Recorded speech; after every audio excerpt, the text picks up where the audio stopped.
Expected to deliver a statement today detailing the steps taken to resolve the conflict in the Eastern Democratic Republic of Congo that has led to fighting and bloodshed. Kenyatta, who is leading the Nairobi peace process, that is talks, will deliver his statement just days after the M23 rebels ceased fighting in the Democratic Republic of Congo. In previous meetings, Kenyatta managed to bring together the conflicting parties, including representatives of the M23 and the DRC government in Nairobi, where they agreed on several issues, including the integration of some M23 members into the Congolese army. Speaking at the meetings, all parties expressed hope that an agreement could be reached on the conflict under President Kenyatta's leadership after holding meetings in Nairobi, Luanda, in Angola and South Africa. Wengine wale ambao wanasema wanataka kujumuishwa kwa jeshi wajue ya kwamba kuna ratiba ile ambayo itafuatiliwa ya kuandika wanajeshi. Hii ni jukumu letu sisi zote kama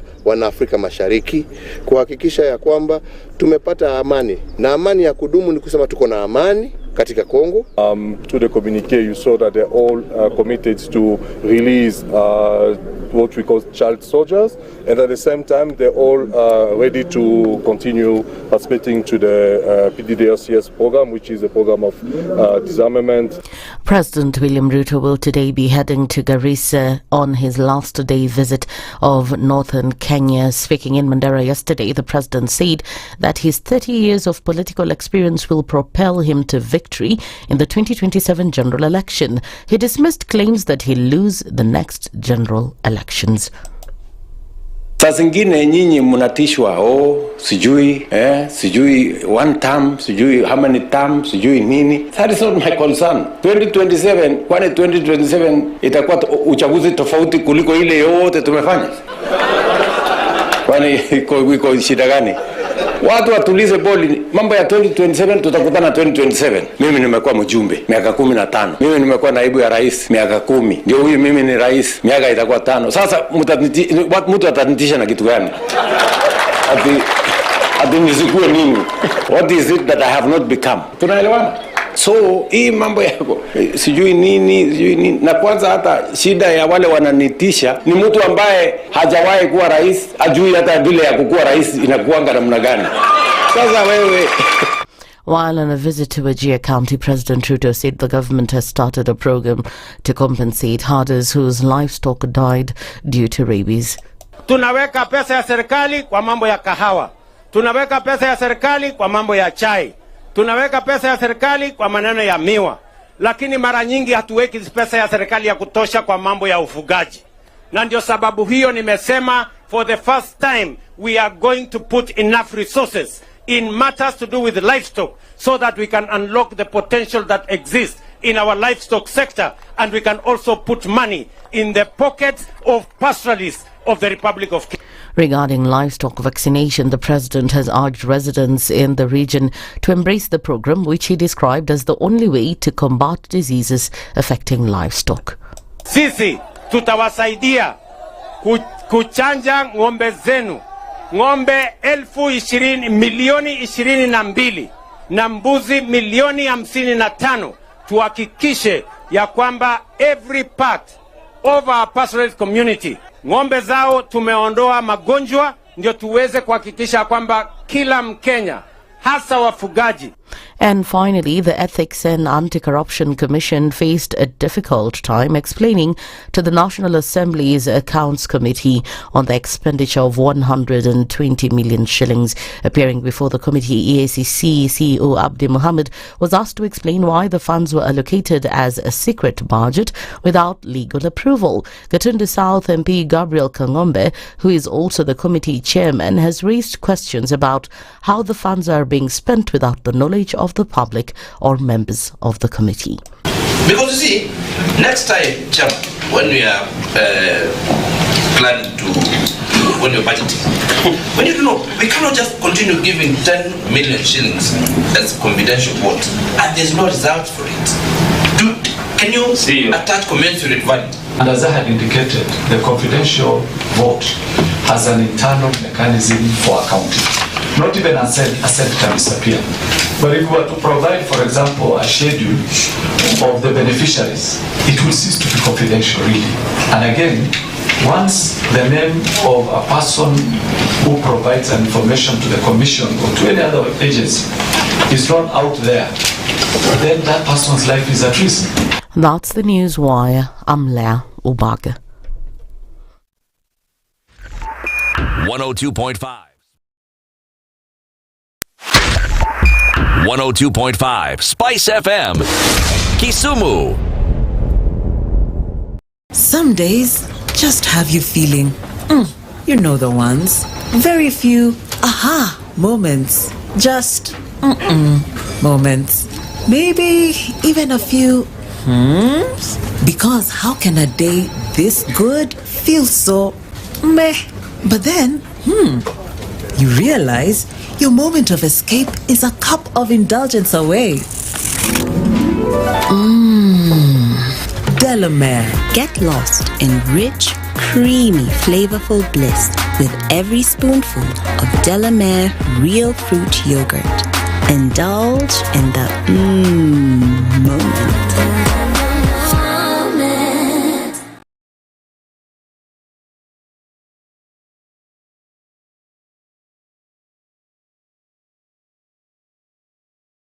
There's something magical about finding the place you call home. The place where every laugh echoes, every meal feels like a celebration, and every day brings new memories.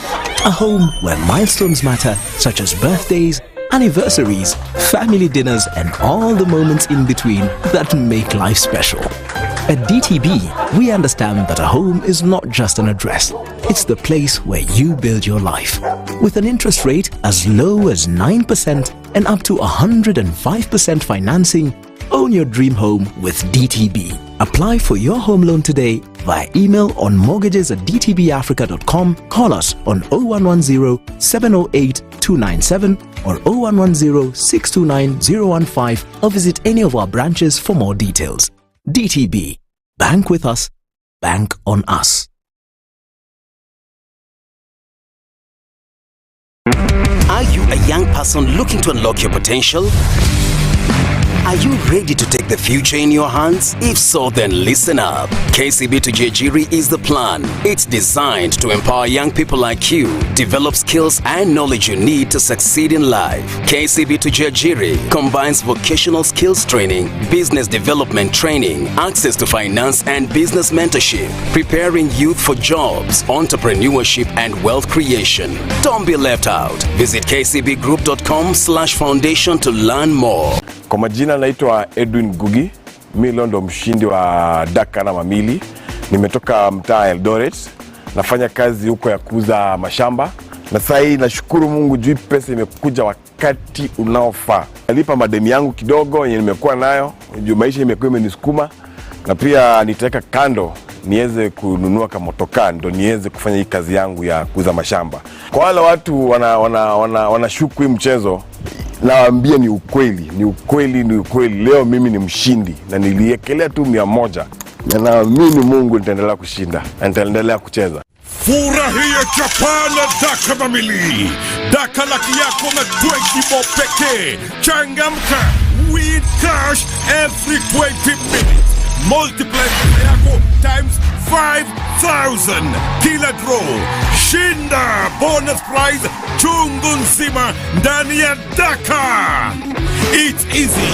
Cheza Daka Mamili na 20 bob to 2,000. Pay bill 440440. Account Spice. Win cash direct to your phone every 20 minutes. Cheza Daka.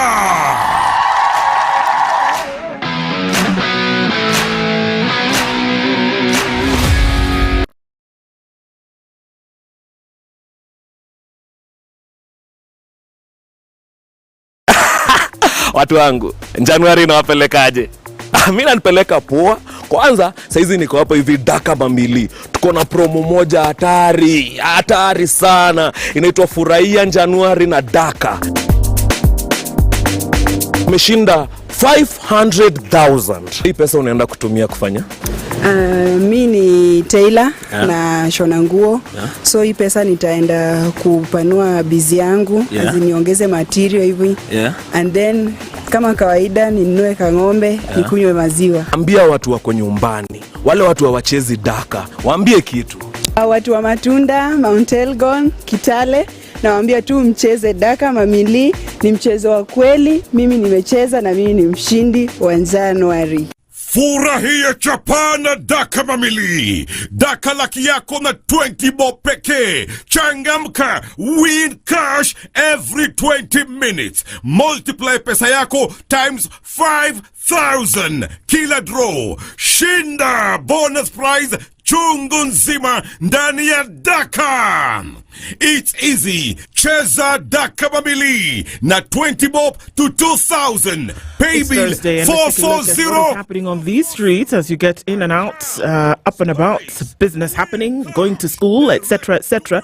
There is some traffic already starting to build up, and this is coming off of Wairimu. Okay, as you get to that Kangemi junction and then try to find your way out towards Westlands, it's going to slow down just a little bit, and a little bit of bumper-to-bumper action right there. Let's take a look at some of our usual suspects this morning, but actually not much popping off the Thika Superhighway, not at this point, but we're likely to see that build up later as we get well into the morning. You're going to do all right, at least for now, coming off the Thika Superhighway, as you will the Eastern Bypass. The Southern Bypass looks good as well as you get towards that Langata Road interchange, but then also coming in from Langata Road to the city, we're doing okay. Highway clear, free, very few minutes getting into the CBD. At least for now, everything looks like it's going on well. Even on Kangunda Road, a little bit of traffic coming in from Jiro as you then get towards Outer Ring. But all to watch and see how we get into Thursday, and let's talk to each other and try to keep things moving this morning.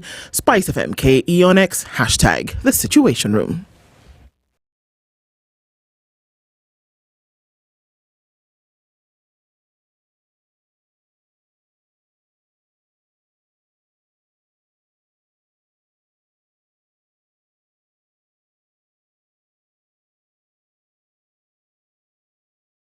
Mature, intelligent talk every... Good morning. It's 12 after 6 and it's the 6th of February. Something is supposed to happen on the 6th of February. Somebody needs to remind me. Something's supposed to happen on the 6th. Of what? This month, like today. Look, something is about to happen, something has happened, or something is going to happen. Something always happens. What do you mean? No. Like, I think I remember seeing the 6th of February and somebody was supposed to tell me something. I was supposed to be... I look. Or is it something day? There's a day for everything. Everything is a day. I'm sure if you were to Google and you would find out today is the day of, I don't know, chocolate, something. It could be anything. I'm just going to check that out just in case. February 6th, the day of... Chocolate. It could be, Wait. Da-dun. What is celebrate? You see? You know what February 6th is? Yes, it's February 6th. It's Optimist Day. Up to who? Optimist. As in those people who are very happy and chirpy all the time and see the best in everything. They see the glass as half full as opposed to half empty, and they think positively about everything and anything, and it's Optimist Day. It's also National Chopsticks Day. I don't know which nationality we're talking about here, which country. Chopsticks Day. It's also National Lame Duck Day. Who came up with this whole idea of giving a day a certain presence and a name and yes. You'll also like and the a last brand. one. Okay. It's also National Frozen Yogurt Day. There's yogurt and then there's frozen yogurt. Frozen yogurt is almost like ice cream, but then it's got the tangy of yogurt. So it's not... you get because it. Yogurt I know. Yes. Frozen yogurt. So you can eat it like ice cream, but it's, it's frozen. But even this other one you can eat. Which one? The one which you drink. You can chew it. You look also... You can use a spoon, because drink, usually you don't need a spoon. This is true. Yes, but this one, because there's something they call chunky, whatever it is. Chunky what? I'm talking about yogurt. Oh, okay. Sorry.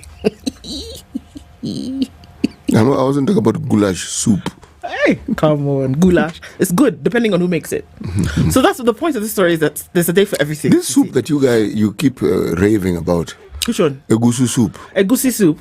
See? It's one of the many, many soups that we have. It's the one which has very many things inside it. All soup has No. This is egusi. It's egusi, not egusu. No, egusi. Egusi, you told me, has fish, has Let me tell you has something. ham, has Not ham. All the soups that we make in Nigeria, we don't just put one protein. You see, in Kenya, you name your soups or your whatever, your accompaniment after the protein. Fish stew, chicken stew, beef stew. We name our soups after the ingredient. Egusi soup, ogbono soup, edikaikon, eforiro. We name it after the ingredient. Like eforiro is a kind of vegetable. So inside that soup, eforiro is vegetable. It's a vegetable. Kabisa. But then now inside that soup, you can have dry fish, you can have snail, you can have beef, you can have cow leg. Pomo. We were doing really well. Then you had to introduce snail. Okay. But it's not the slimy kind. It's done properly. Is there any other kind really? Anyway, so you're asking about egusi soup. Egusi is actually a seed. It's in the melon family. Sunflower, it looks like that. It's white.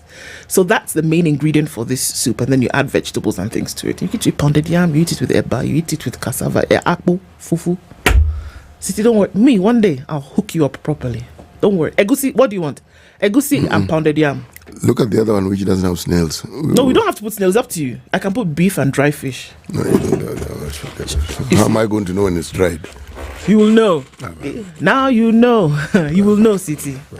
Above and beyond that, good morning, City. Good morning, dude.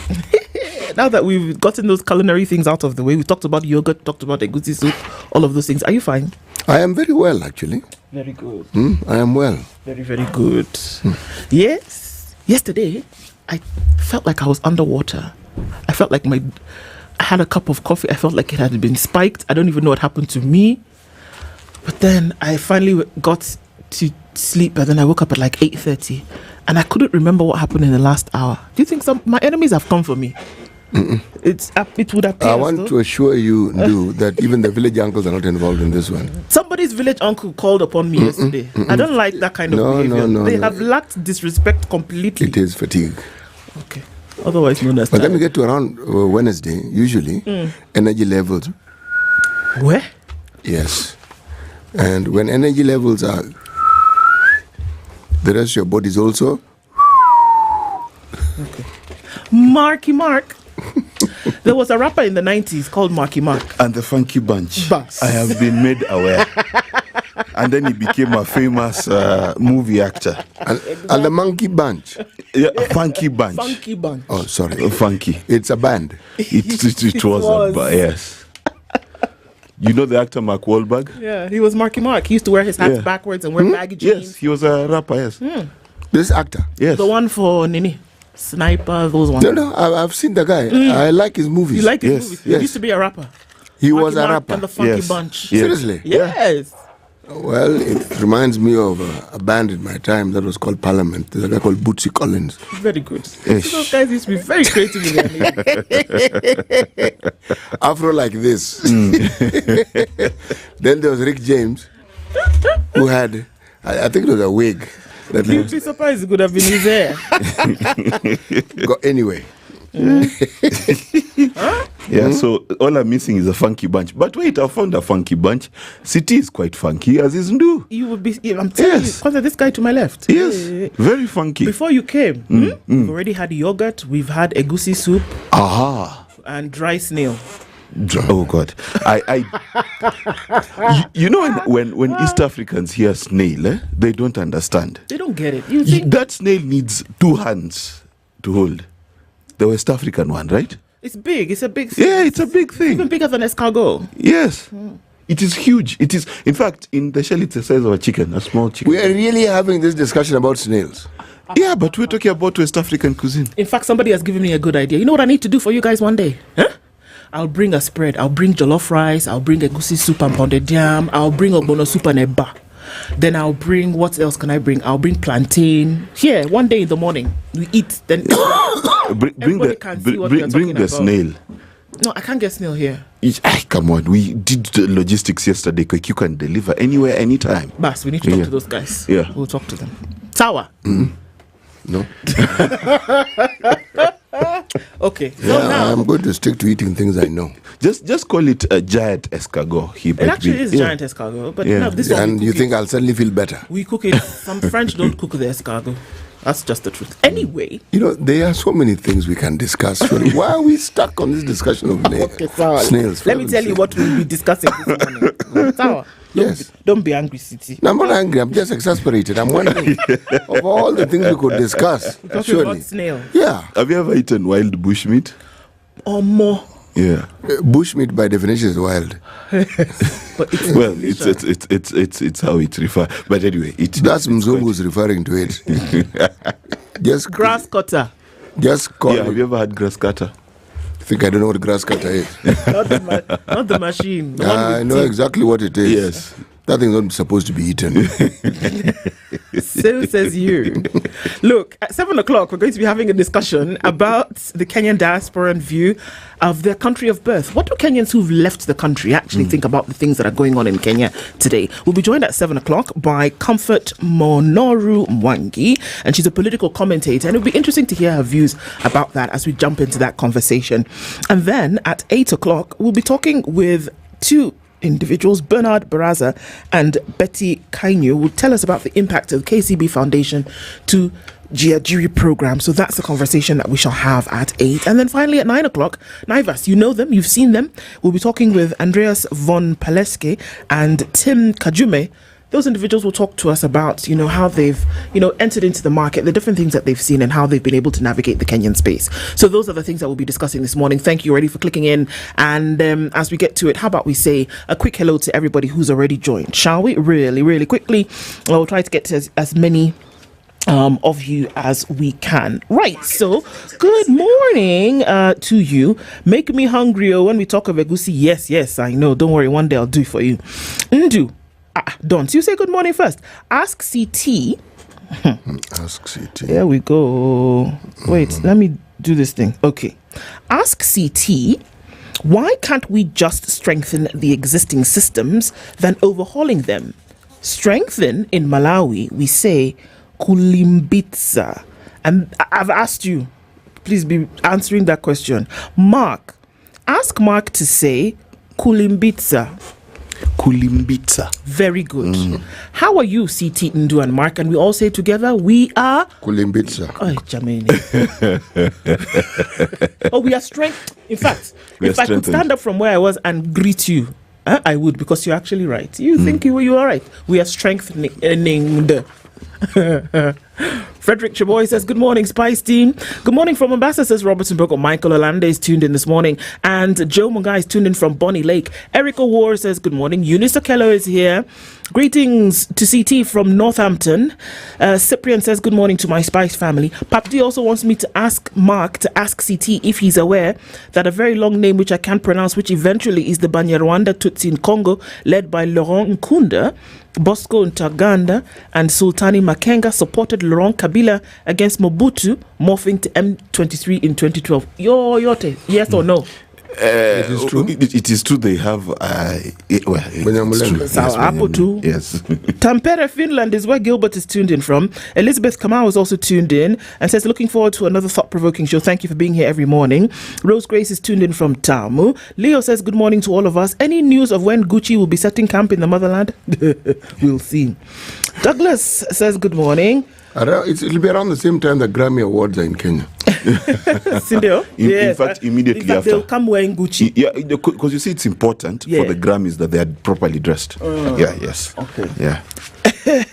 Carol Nyambura, tunakupenda, my dear. Chamgay, my beautiful people. Greetings from Nairobi. Napenda sana pia. Good morning from Kilifi, says Atieno. Tibbs Muga is also tuned in this morning and says, what is happiness, my dear? Happiness is... No, happiness is to know the Savior, living a life within His favor. Happiness is the Lord. Hey, I went to Sunday school, man. You did? Huh? I did.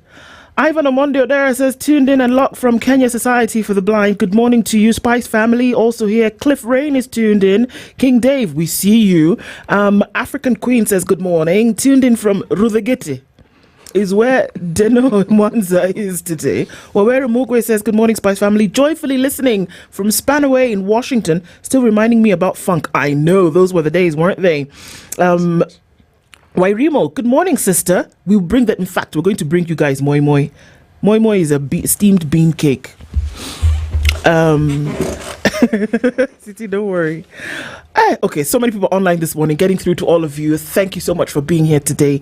Asante Sana and good morning. Okay, CT, this morning we are still in Djibouti. Do tell us the program. The Proverb. It is the program. It is the program. It is the program. And we are still in Djibouti.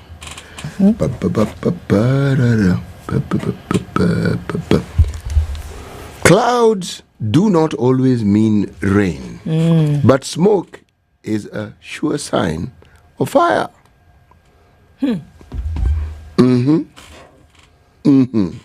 One thing may not always be as it seems, but there are other things that when you see them, you be sure of what they are. Yep. It's a definite looking thing. I think that's a very pessimistic proverb, and I'll tell you why. This Djibouti country is a very dry country. So when you see a cloud, your hope for rain is very high. But the certainty of doom, the doom of the fire, is quite certain. So how is that negative? It's just reality. I said pessimistic. It's not... No, it is I who said negative. And pessimistic is negative. Pessimistic means more than negative. It means the hope of the thing, right? So if I am pessimistic about how you look at me, does not mean you're looking at me negatively. It just means that when you look at me, I feel less hope. But I mean, it's clear to them that they see clouds. Wait. Let me. Unless hope is positive. Yeah, hope is positive. No. Less hope. Less hope. Yeah, if you have less hope, it could be a positive thing. But I think it's very clear that sometimes they see clouds and sometimes those clouds become rain, sometimes they don't. No. But every time you see smoke, it is sure that was fire. Yeah, but there are also smoke bombs nowadays, but that's besides the point. The point is... It's actually not in the point at all. On that note, how about we look at the headlines, shall we? In the Standard this morning. Okay. See no evil, hear no. Then there's a picture of Ruto, the president. Amid unresolved cases of abductions and killings, a crumbling justice system, confusion in education, and a healthcare crisis, President William Ruto, like the proverbial ostrich, has decided to bury his head in the sand. What? He said, in the midst of all of these things, and this is a quote from him, "We are doing well. No region or community will be left out of our development plan. We will bring all Kenyans together and work with leaders to have a more prosperous nation." So you guys who are saying things are going badly, not my Kenya. Matiang'i gets key endorsement in Jubilee meeting. I don't know what that means, but they said, you could be the guy, man. CBK riot act over bank loan rates, and DR Congo fight has left... DR Congo Goma fight left 900 dead. Aga Khan was many things to millions of lives he touched. Ismaili leader and billionaire philanthropist had influence in media, health, tourism and sports, education, and most importantly, religion. And it's interesting to note that his son already, at the age of 50, has taken over as the new leader. Relief as ID vetting ends on Ruto order. 3 banks Punjani sued in a 4 billion shilling case. Over to you for the Nation. Well, the Nation is dedicating quite a number of pages to the Aga Khan, pictures of him with the Queen, Presidents Uhuru, Kibaki, and even Mkapa of Tanzania, the Queen of England, Hillary Clinton. He was quite well traveled. Sounds like you said the Queen of England, Hillary Clinton, but okay. Carry on. Well, not the king. Got it. Yes. Would have been better. Then, of course, glowing tributes across almost all the way to page 10 of the Nation. Then we have Shattering the Blades, Tales of Two Reformed Circumcisers, of course, talking about FGM, and there is a zero tolerance for FGM there. Ruto's health plan to be tested in House Committee threatens to withhold funding for the health ministry if questions on kits for community workers are not answered. At the same time, there's a picture there of President William Ruto vaccinating a goat in Wajir County. Livestock vaccination drive that was launched yesterday. Now, Bungei, who speaks for the police, says that the police, one, did not shoot the young man, and two, they had no idea he had been shot until they saw the post-mortem. Therefore, the police say they attribute this, that there was a situation in Nairobi CBD that morning. It started at 8 a.m., occasioned by communication on social media about demonstration for the youth. Mr. Bungei told the principal magistrate there was a large demonstration which led to destruction of property and breach of peace, and police officers had to step in. So if you read further on, he says that it is suspected that thugs are the ones who shot Rex Masai, and whoever rescued him did not notice that he had a bullet wound until much later during the post-mortem. Yes, there was a hole that was realized only during post-mortem. Military's land and dismissal disputes to cost taxpayers 2.8 billion in awards. So these are military personnel who've been dismissed and went to court and won cases. Then it's cases on military land that have been taken to court. It's costing 2.8 billion, and lawmakers are advising that the defense ministry should consider putting in insurance on their vehicle to ensure they do not have to pay out these hefty payouts. Yes. Okay. I'm looking at the Business Daily, and yes, we have a picture of a gentleman who we are told is an investor in the craft beer industry, and they said this is not a business for the faint-hearted. Story about him. There is a quotation. This is top right-hand corner. This thing is not till green, it's just top right-hand corner. As trade barriers diminish and infrastructure improves, the efficiency of intra-Africa trade will undoubtedly rise. No. The infrastructure side, there's something that is referred to as logistics. When you look at the logistical costs in the Western world, being something like 6% of the cost of the products, and here you're talking about 40% onwards. Until that is addressed, intra-Africa trade will be a problem. A serious problem. Serious problem. But anyway, there are pictures of the Aga Khan, and there are pictures of his son, Prince Rahim Aga Khan V. And it is a transition. It means they were prepared and they understood the need for preparation. But there is a quotation here that I love. He says, he became a statesman without borders. Look at that, without borders. A patron of culture, an advocate of freedom. This one I added. An advocate for education and a steward for sustainable development. Wow. Now this was a citizen of the world. Yes, this one. Yes. This gentleman was a citizen of the world. True.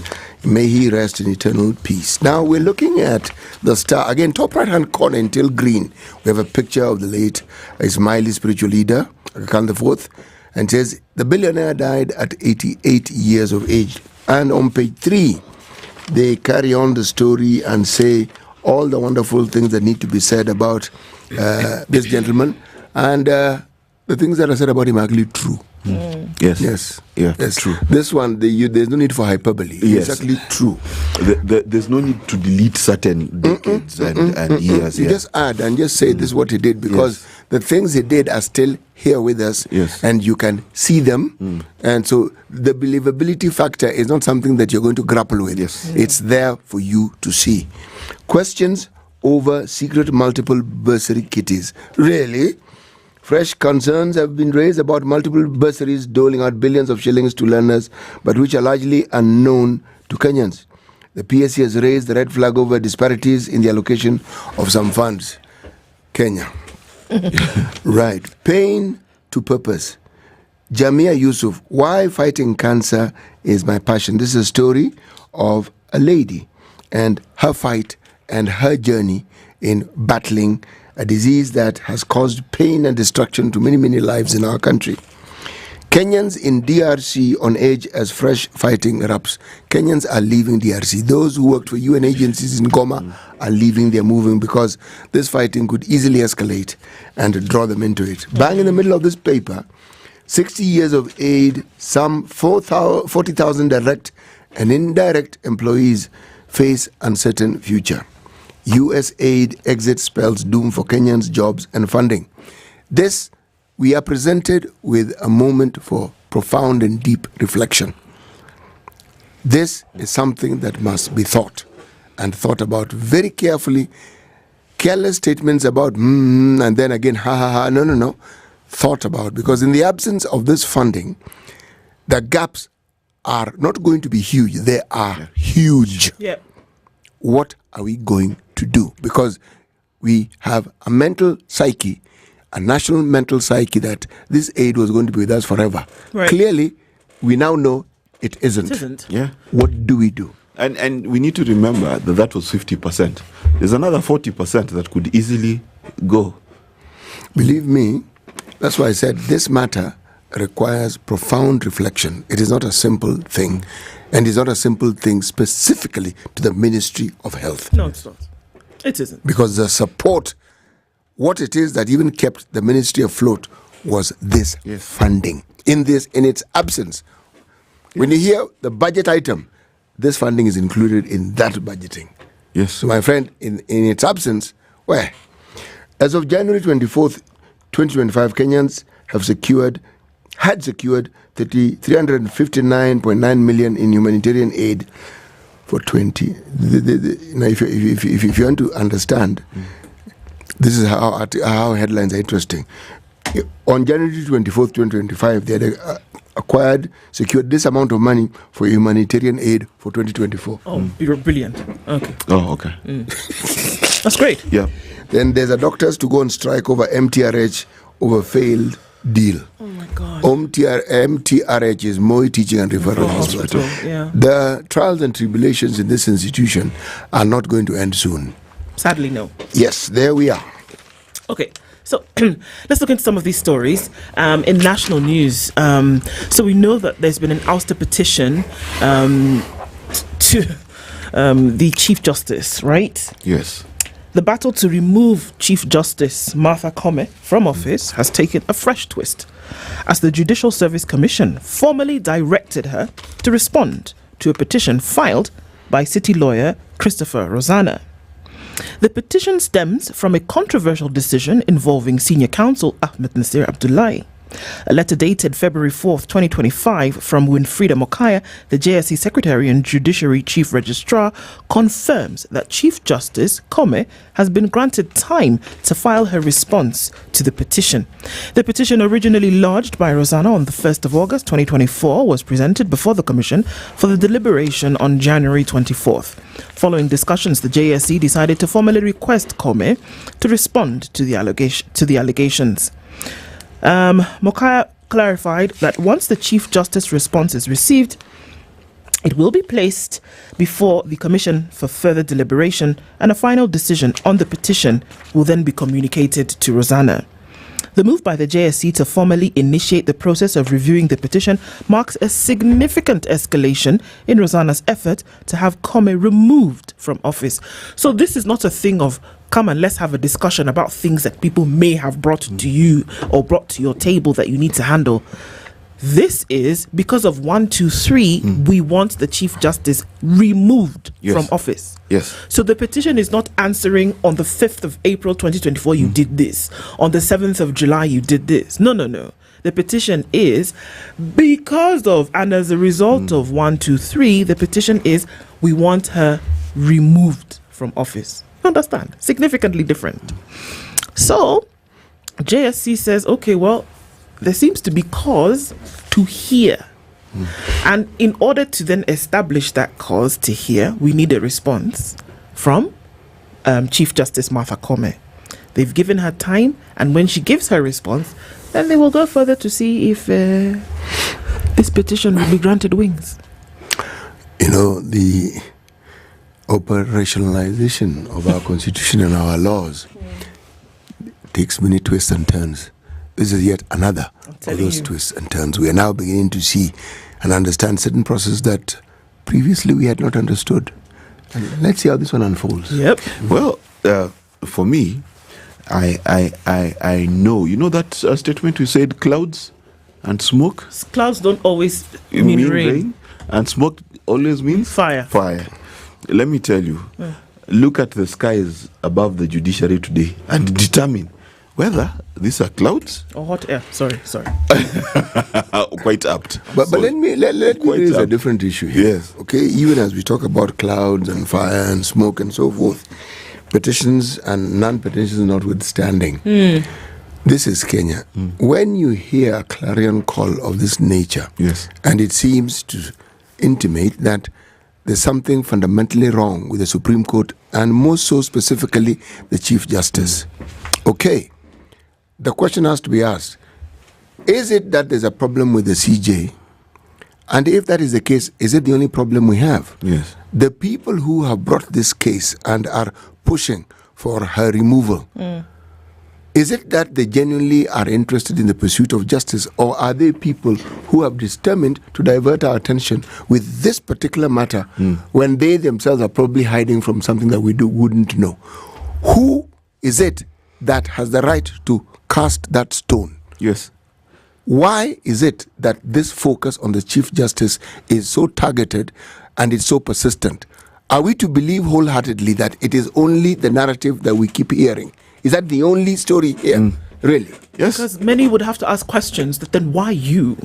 And why has it been so consistent, like you say, so persistent? It's pressure packed. It has been like this for the last almost 1 year. Yes.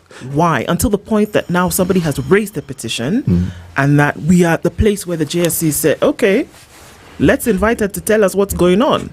Had it not borne any kind of weight or any kind of importance, the JSC would not have picked this up. No, they wouldn't. They wouldn't. And you know, you have to really figure out, and I don't know whether you've looked at the petitions and talked, and we need to get a lawyer in here to actually define those petitions, because we need to remember that there's a Deputy Chief Justice that was once removed from office for tackling a nose in a manner that is unbecoming.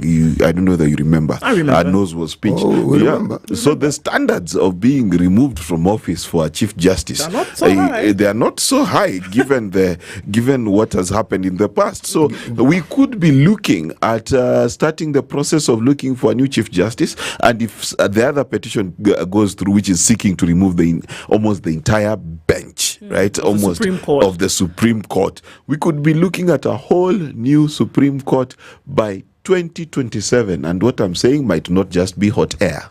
It's true.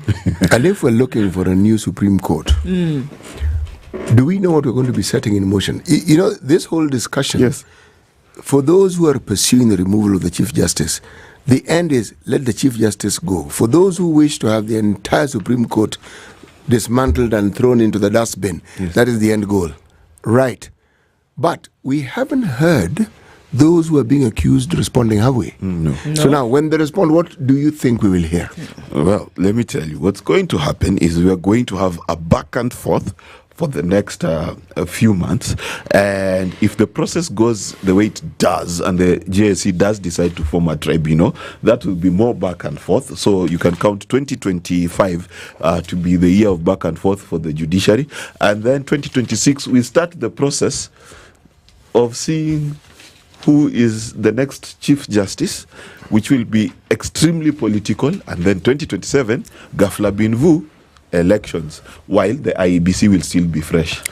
Do you know the import of removing a Chief Justice and the dust that will kick up? Yes. It's no mean feat. It's not a small thing. No, it is. These are things we have not seen these things happening.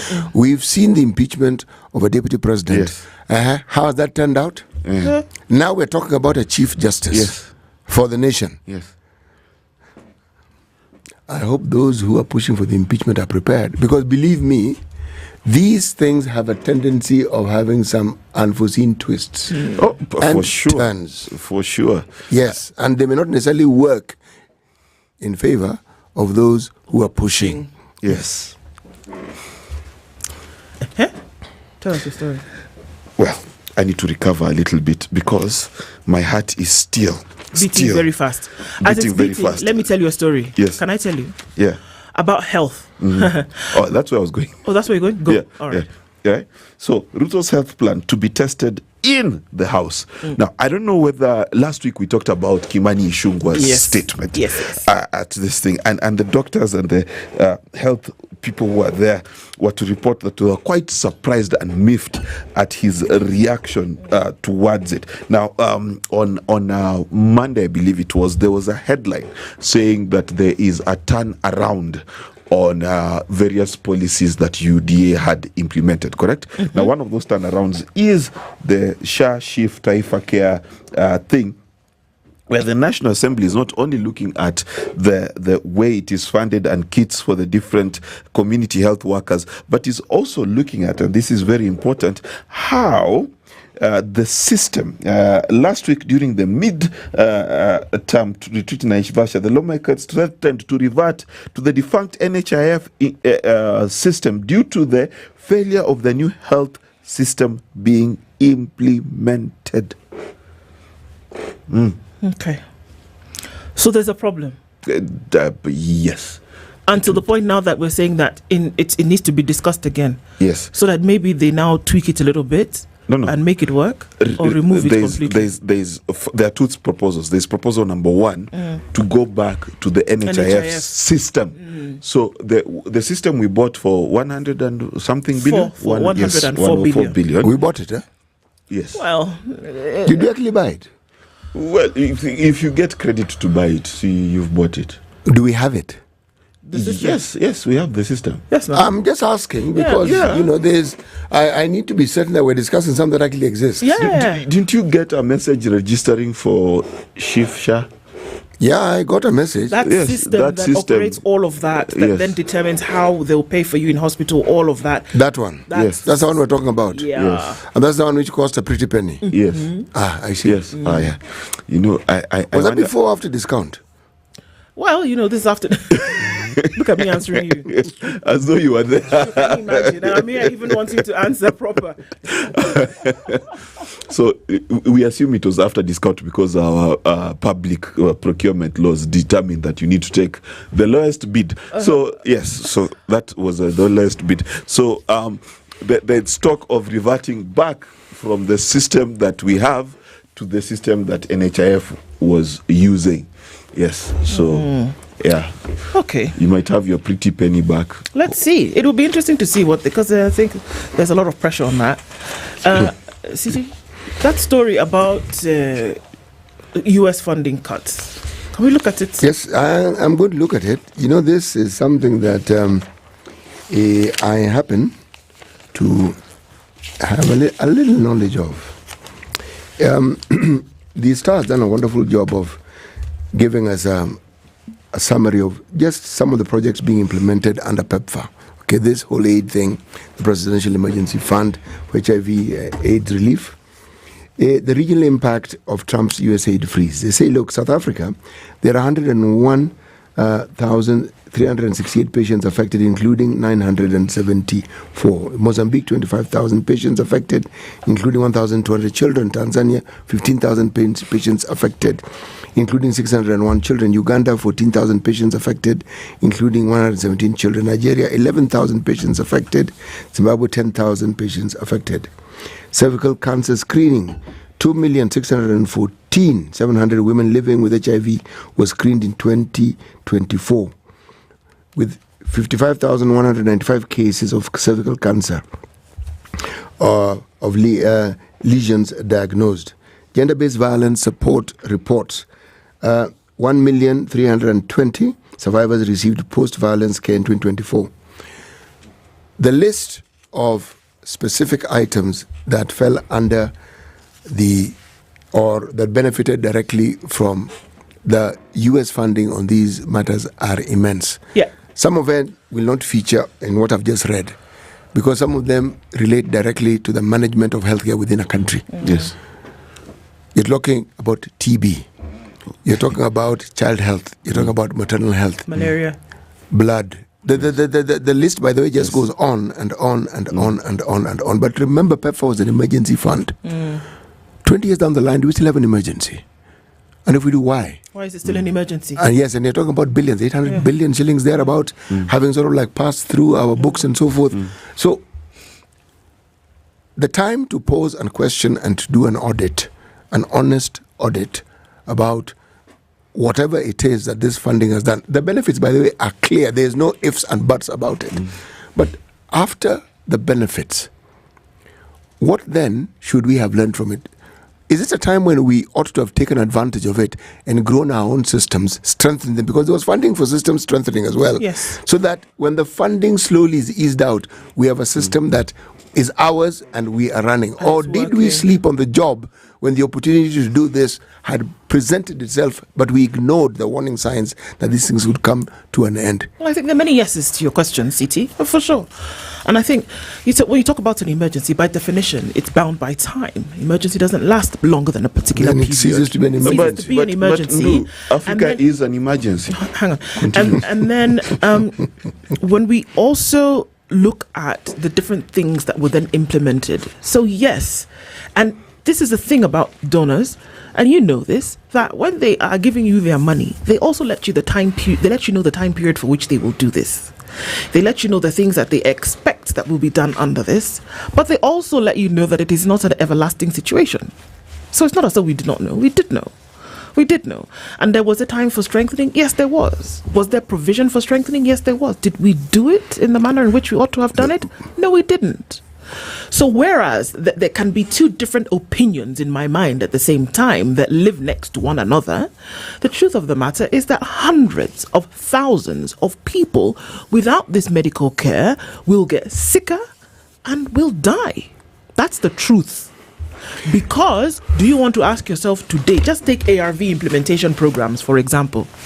Are we ready? Nigeria, Kenya, South Africa, Mozambique, Zimbabwe, Zambia, Uganda.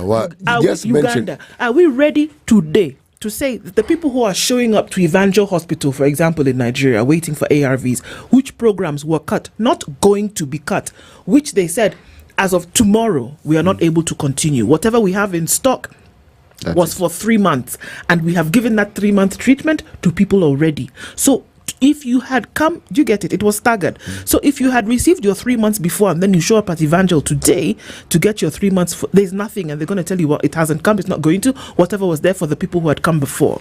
Right? So do you mean to tell me that governments today are going to set up programs whereby the people who show up at hospital for their ARV for the next 3 months will get it? We know that is not going to happen. So whereas my heart bleeds literally and breaks for children, for example, who will not get treatment, who were born with HIV, right? And people who depended on this, unbeknownst to them that they had to live the rest of their lives with this disease, my heart bleeds because what is going to happen?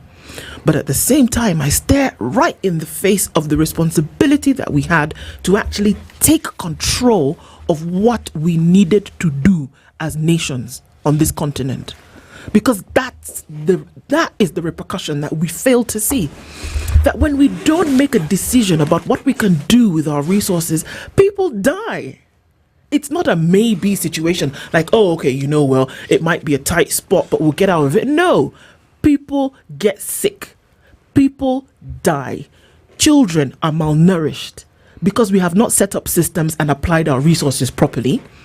We depended on aid that belonged to another sovereign state who can any day, and this is the reality, we institutionalized dependency. Yeah, by nature, countries will be run by human beings, and each human being has a different thinking faculty, can come in and decide this is the way I want things to be. But because you imagine that this funding will be there forever, you then cease to strengthen your own systems. But it's not even, first, the definition of an emergency is different in Africa. In Africa, we are always on emergency mode. Let's be very clear. We budget based on emergency. We live based on emergency. And if you want to know this is true, have you seen any serious combination of African heads of states addressing this issue? Have you seen the African Union coming out to state its position? Mark. Please. Do you have a headache? Don't. So, okay. Yes. The fact is that the people who are moved about this issue are more in the SpiceFM situation room than they are in the offices of power. That's number one. Number two, we must as Africans clearly understand this. Gen Zs say two things. One, you're by your cello, and the Lulu is not the Solulu. Did we not have a conversation here when this, again, from PEPFAR, and they said, we're going to be supporting your blood donation program. In 2015, there was a gentleman who was seated, and he said, you know what, in 5 years, they said it. This was in 2015, and they said, in 5 years, guys, we're going to start scaling down on this thing. So that system strengthening that you're talking about was, they said, look, you need to start strengthening your own systems. You need to build your banks. Funding was provided specifically for that strengthening. For blood. Specifically, yes, for that blood, program. yes, but just the systems that would guarantee you have a blood bank and all that. And that you would transition. It was provided for. Now, after those 5 years came to an end, 2015 plus 5 is what? 2020. In 2020, they said again, guys, you see, we had told you that in 5 years, this funding would start to reduce. It started to actually reduce. Then what did we? It was just before COVID, and people said, you guys, there's no blood, there's no system, there's nothing because they've removed the funding. I remember that conversation, and we're wondering, okay, remember, we are looking at what it's going to do to the African countries or the third world countries who depended on it. But remember, there are a great many citizens of the US who are employed by this program. Yep. There are a great many institutions in America that depended on this funding to do a lot of work that they were doing. There are many institutions whose employment of these very citizens, by virtue of this edict, will now cease to exist, or for the time being, before it's sorted out, will cease to exist, or at best will be on tenterhooks because they do not know what is happening. Yeah. Yes, those of us who happen to be in the third world will be affected enormously. Because we had an opportunity to ensure that we benefit from this in a way that leaves us in a position where we can make decisions and do these things for ourselves. We did not take advantage of that situation. No, we didn't. So here we are. We can't also run away from the other side of the conversation, whereby there are very many American citizens today who are raising their voice in this debate, saying, well, you know what? We're in debt because of these funds that we're sending out. America you can't even see the debt, it is so far. And they're also talking about mismanagement of these funds that came out, and people will say, well, a very small percentage of the funds that came actually went towards the implementation, and the majority of it went to make sure that you would line the pockets and the streets of those who came to implement the program. So, I mean, that whole conversation is taking place on the other side that we're not even privy to. We're looking at the side of, people are dying and but Americans are in some spaces are talking about the fact that these funds, we don't even know where they went. So it's a good thing that it stopped so that they can do an audit of everything. You see, the moment of truth is with us, and it's in more ways than we can imagine.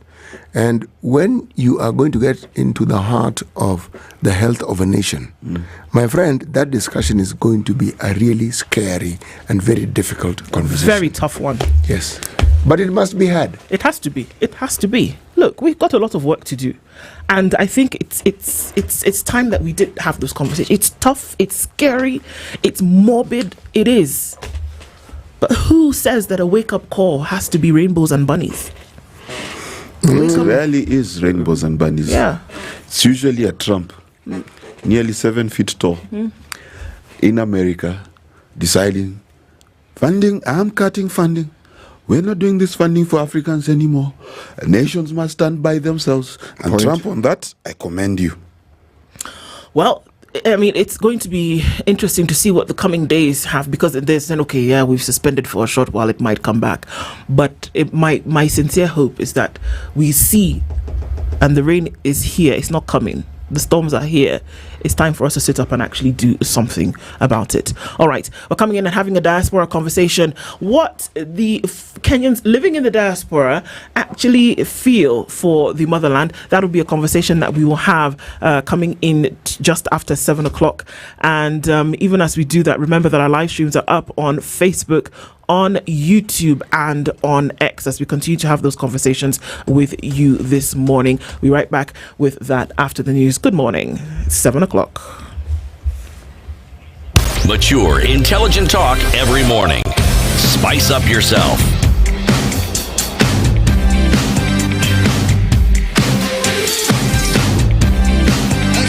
Mornings done right. 94.4 Spice FM, Nairobi.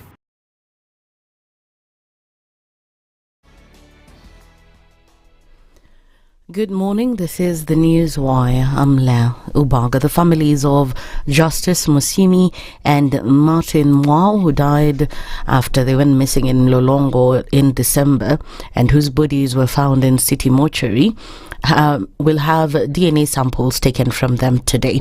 Government pathologist Dr. Richard Njoroge, who performed the autopsy, said despite the results, the families won't be given the bodies until DNA testing is done, especially considering that the bodies were decomposed. The two died from injuries to the waist, chest and neck. The first body, like I have mentioned, was very, very decomposed. But the main findings is there were multiple abdominal, chest and head injuries. And we also have what we call defense injuries on the arms. So it looked like there was a struggle because, you know, when you try to defend yourself, you'll get what we call defense injuries on the arms and the wrists. The families who now do not know the day they'll bury their loved ones have called on the government to ensure justice is served. We are still appealing to the government to go ahead and give us justice to the mother. Meona jinsi walivyoteswa, manake wamefunjwa mbavu na kunyongwa. Na hiyo ni kitu naona haiwezi kuwa imefanyika na mtu mwenye ajui juu ukiangalia organs haijaumia na mbavu zimefunjika. Former ruling party Jubilee on Wednesday made a move that could change political formation after its party leader Uhuru Kenyatta met with some leaders who are fronting for a Fred Matiang'i presidential candidature in 2027. The Standard has learned that Uhuru is keen on having one opposition presidential candidate who will be revealed in due time after consolidation of all presidential candidates in opposition outfits to unseat Ruto in the next polls. Yesterday, in a press conference, Jubilee Secretary General Jeremiah Kioni insisted that Matiang'i will be the one to fly the party's presidential flag in 2027 while expressing his readiness to work with former Deputy President Rigathi Gachagua. Tumekuwa tukitembea na Eugene Wamalwa, tumekuwa tukitembea na Mheshimiwa Kalonzo Musyoka. Rigathi is also doing some commendable work. Ile kazi anafanya ni watu siwajui ni akina nani wangeweza kufanya hiyo kazi, na so hata yeye tunataka kuja hapa. We are working with other like-minded leaders who also believe that UDA has mismanaged the affairs of this country. This comes as some Jubilee members in Nairobi are urging Kioni to urgently speak to Gachagua since the entire Mount Kenya region has decided to follow the guidelines that will be given by him on Sunday. Wote wanaenda wa Munyoro. Na kama wewe hujaenda pale, maybe hata wewe Kioni hujaenda, mimi wacha nikuambie umepitwa na wakati. Kwa sababu njia ni hiyo ya Munyoro na watu wa Mount Kenya tumesikiza ground. Na sioni kama sisi wana Jubilee venye tulienda pale tukarakiwa na Rigathi Gachagua ama Rigiji kama tutaenda mrengo mwingine. Yesterday, while in Mandera County, President William Ruto said he'll not be intimidated by the politics of 2027, saying he has nothing to lose since he has already succeeded in becoming president. Mimi nimekuwa mjumbe miaka 15. Mimi nimekuwa naibu ya rais miaka 10. Ndio huyu mimi ni rais miaka itakuwa 5. Sasa mtu atanitisha na kitu gani? Ati nisikue nini? What is it that I have not become? And finally, as Kenyans continue to be urged to enroll in SHA health insurance, elderly mothers in Bungoma County are complaining about the challenges they face in accessing health services due to the failure of the system. Nimegonjeka tangu mwaka jana. Msichana wangu akajaribu akanipeleka kwa SHA Bungoma. Wakanipima ati nimefura kidonda. Nilipoenda hospitali ya Webuye wakasema SHA haifanyi kazi. Toa pesa. Na mimi sijiwezi. Hata sitafuti. Niko na wejukuu mayatima. Mtu kumbuke sisi mama wazee. Tutakufa kama panya. That's the News Wire. I'm Leo Ubaka.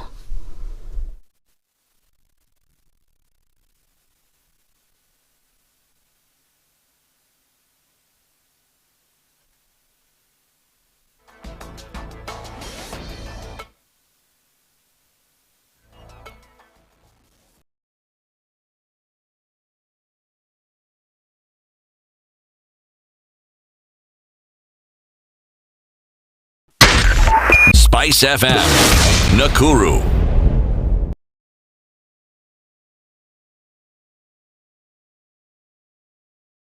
Mature, intelligent talk every morning. Spice up yourself.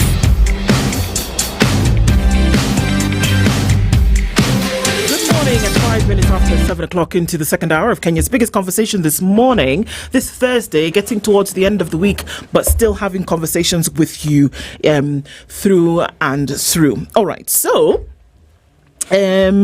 we are getting into a conversation that we should have had about Kenyans in the diaspora, but that's going to take a little bit of a shift because here we are with that. Our live streams are up on Facebook, on YouTube, and on X. And also a very good Thursday morning to our audience on KTN. Good to have you in the room always. CT, I want to take a mortgage. I want to buy a home.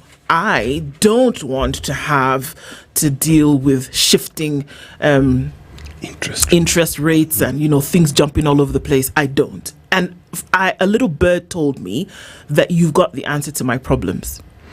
I have the answer to many problems.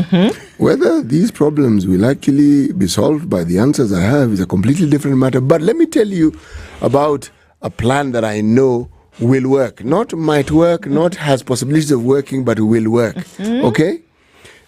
Diamond Trust Bank has a plan and a program.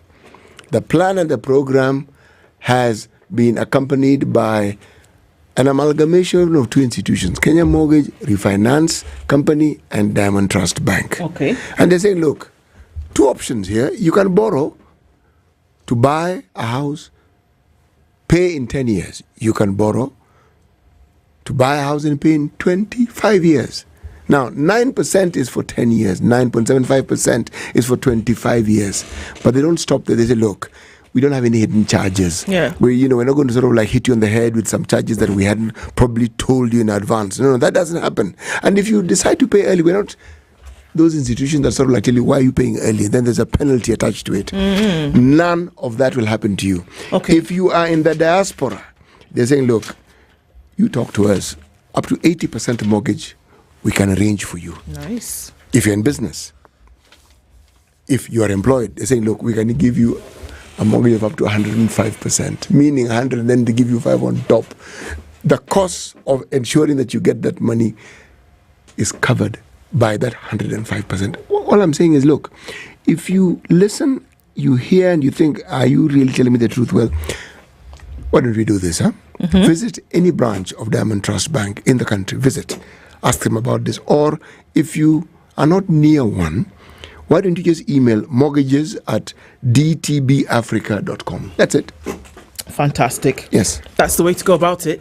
And then, there's great news for business owners, right? You run a business whereby you are, sending and receiving goods or services across the continent in different countries. And then you're wondering, okay, so how do we pay? Do I go the traditional way? How do you make sure that as a business, you can make sure that your payments are sent in real time and received in a very short period of time, and that you don't have to worry about, hidden charges? You also don't have to worry about late receipt. You don't have to worry about, these huge charges that you wouldn't know what to do with otherwise. Well, there's a platform. It's called Verto.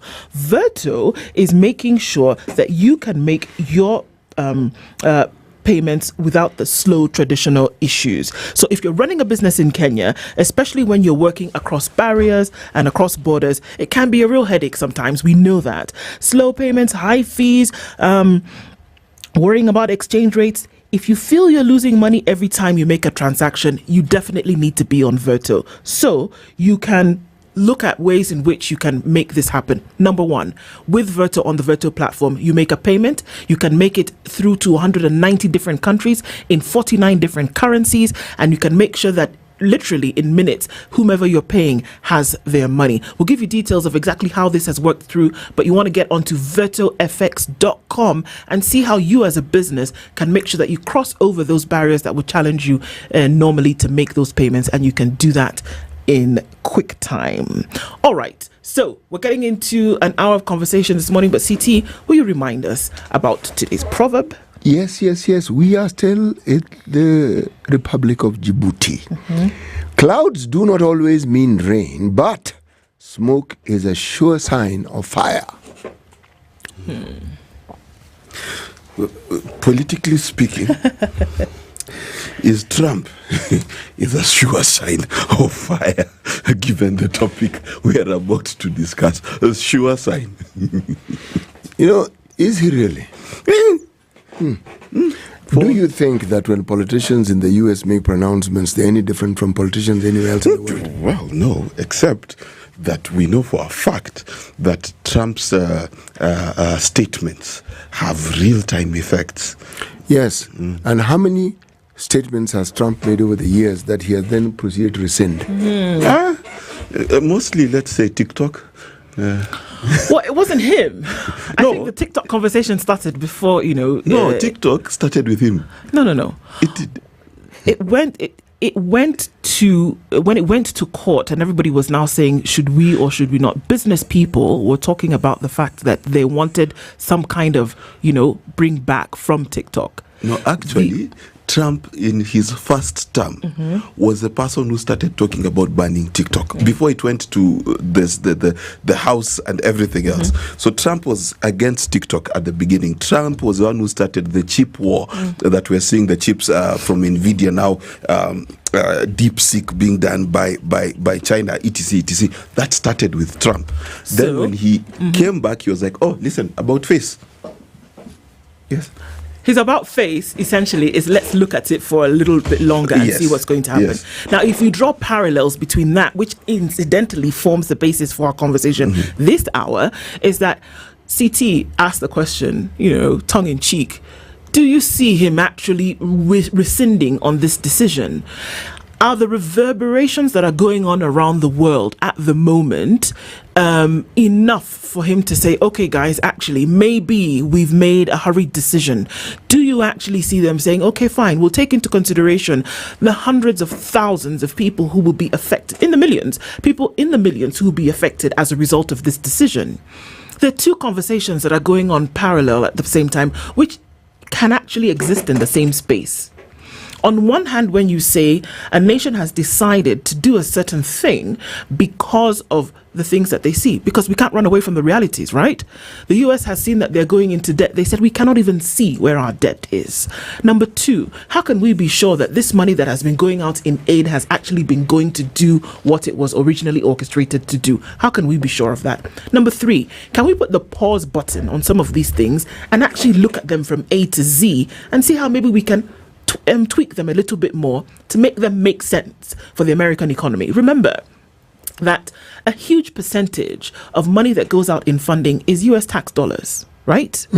And they say, look, how can you now make your taxes count? Remember that this last election in the United States was a huge nationalist election, whereby we also see the wave of nationalism that's flying through Europe at the moment, where countries want to make themselves great again. One of the ways that you do that is that you retain the money that essentially folks would have been paying out in taxes, and you bring it in to see what it can actually do for the American people. And that is one of the top riders that Trump rode on.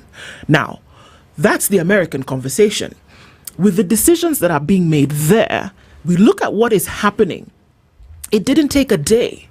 It actually didn't take a day from when these announcements were made to the effects that we saw it had on different countries, whereby immediately projects were halted, circulars were sent out. People lost their jobs. You go into work today and you're told, well, this project is folding. As of tomorrow, you may not have something to do. And we've seen those circulars go through the world in the last week or so. Now, beyond that of people who would work in the office on a project, you have the hundreds of thousands of people who are affected physiologically, medically, because they would go into hospital to get drugs. They would go to get support. They would go to get, many things. I mean, we're talking about from blood donations to mosquito nets to care support to ARVs to treatment for malaria to treatment for tuberculosis to what funding for research. Everything was hinged on this funding, and here we are staring at a situation where people now have lost jobs, people now will lose healthcare, people now will lose much needed life-saving implementation. Is there a balance in this conversation that we're talking about this morning? Because it has gripped everybody, and it has also shown the light on the responsibility that governments actually have to make sure that they get their ducks in a row. We are not staring down a pretty picture. It doesn't look good. There's a lot of work to be done, but there are also deaths that are standing in the wake of these decisions. There are.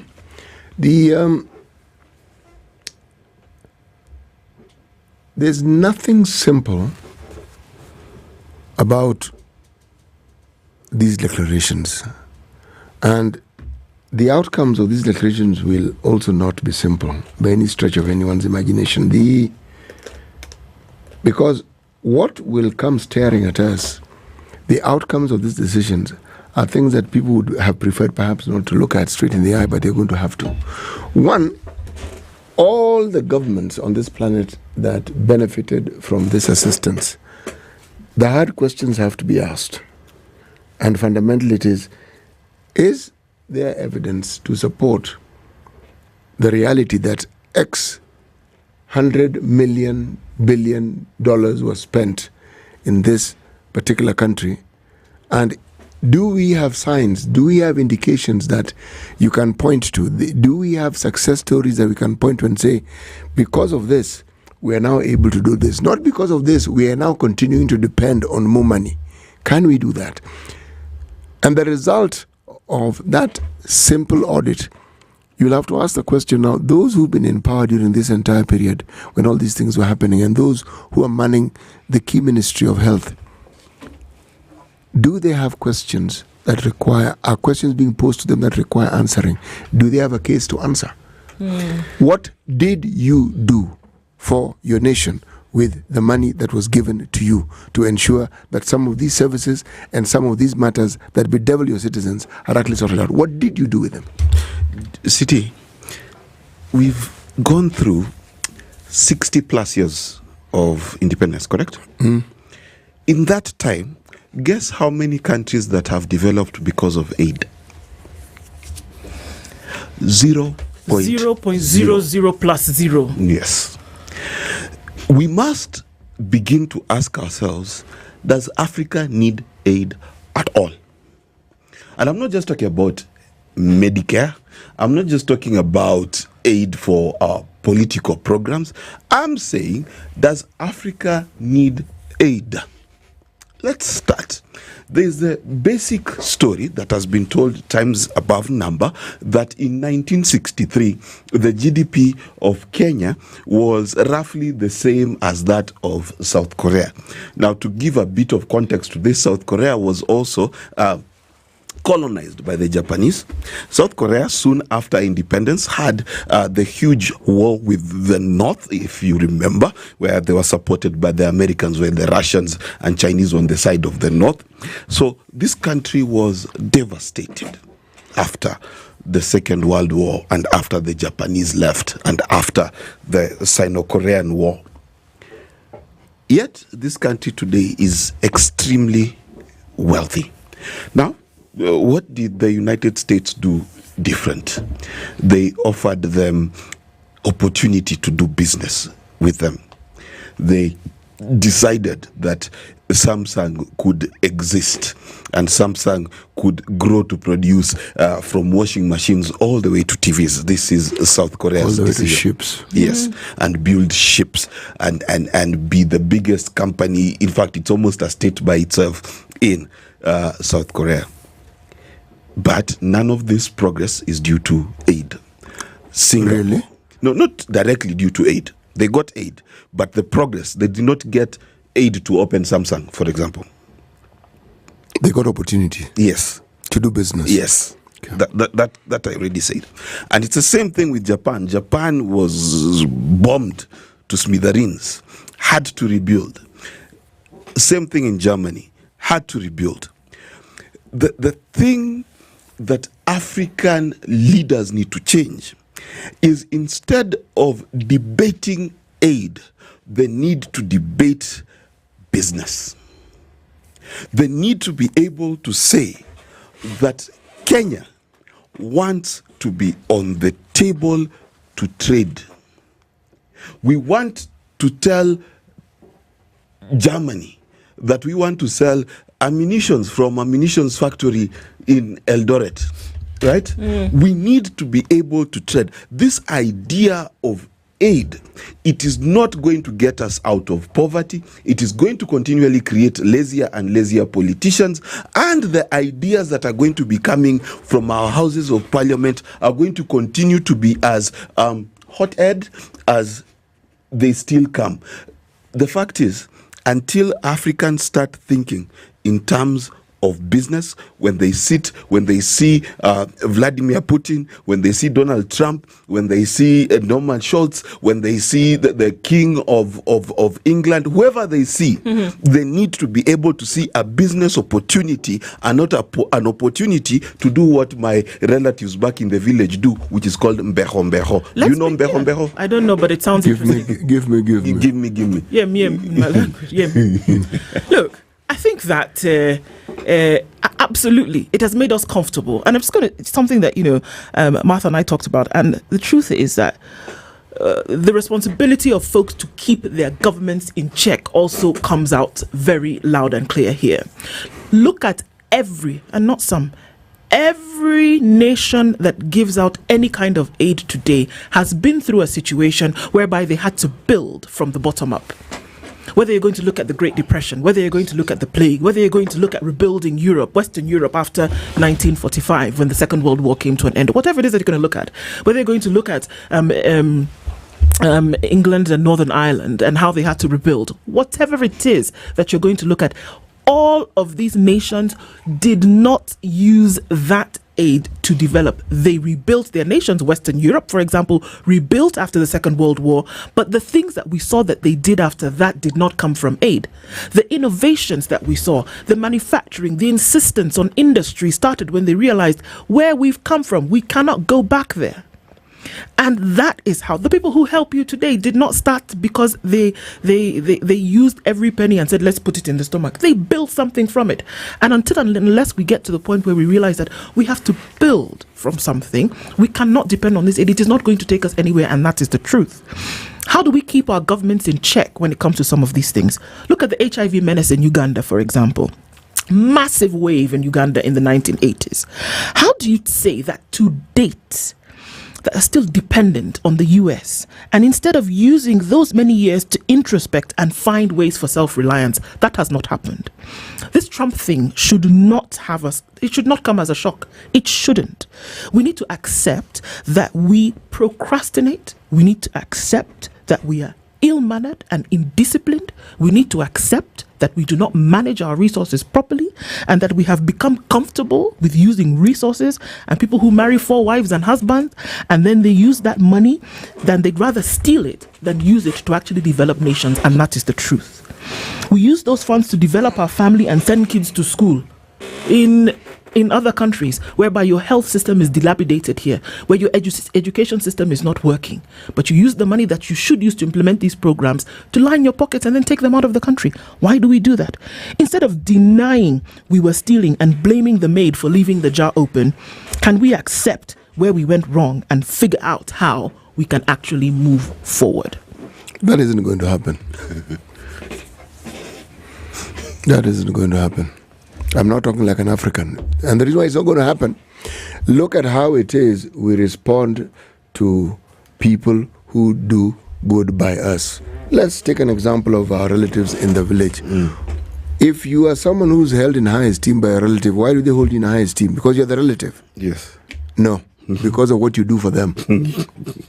Because of what you give them. That's our mindset. You don't want to say people who love you because of what you, unconditionally my foot, because of what you can do for them. The goodies they expect you to provide. It's an African way of looking at things. So long as we are mucking around with that thought process from among ourselves, we're okay. But the moment we transport it and we think that other people from elsewhere are doing that because of what? They're not our relatives. Yes. They're not even Africans. Okay? They think very differently about these things. Yes. Now, tell me where it is in our history as Africans we got around to actually pulling ourselves by our bootstraps and deciding that, you know something, we want to give innovation a lot of attention. We want to see what we can do for ourselves beyond farming. Yes. We want to become industrialized and want to work out solutions that are ours and want to move ahead with this. We want to look at our traditional medicine and want to focus on how it is this can be a force that can actually help our people. Yes. The things that we are strong at and we are good at, we want to harness them and ensure that we actually do them well. Let people come and let us learn from them. But then, as we learn, let's take this thing over and make it our own. Yes. Since when has that been our thinking? Since when have we been a people, and I'm talking about the entire continent, who actually think in terms, because we have individuals who've stood out. Yes. But then what then happens to these individuals who stood out? Frustrations. Yes, either you're demonized in your own country or you export that ability elsewhere. Yes. Where you feel it will be more appreciated. Exactly. So now, when we think of ourselves as Africans and we think of how it is we can be supposedly self-dependent, when I say not going to happen, do you see why I'm saying what I'm saying? No, I hear you. And you know, one of the things that was very strange. I don't know that you remember a couple of years ago, there was a young man who was trying to develop an aircraft in his village. Do you remember? Yeah, with a lawnmower engine or a motorbike engine. Yes. And then he was stopped because there were licenses for flying he didn't have. Do you remember this story? Yes. Only in Kenya. No, it's an African problem that the idea of innovation is not ingrained in our national psyche, neither is it ingrained in our laws.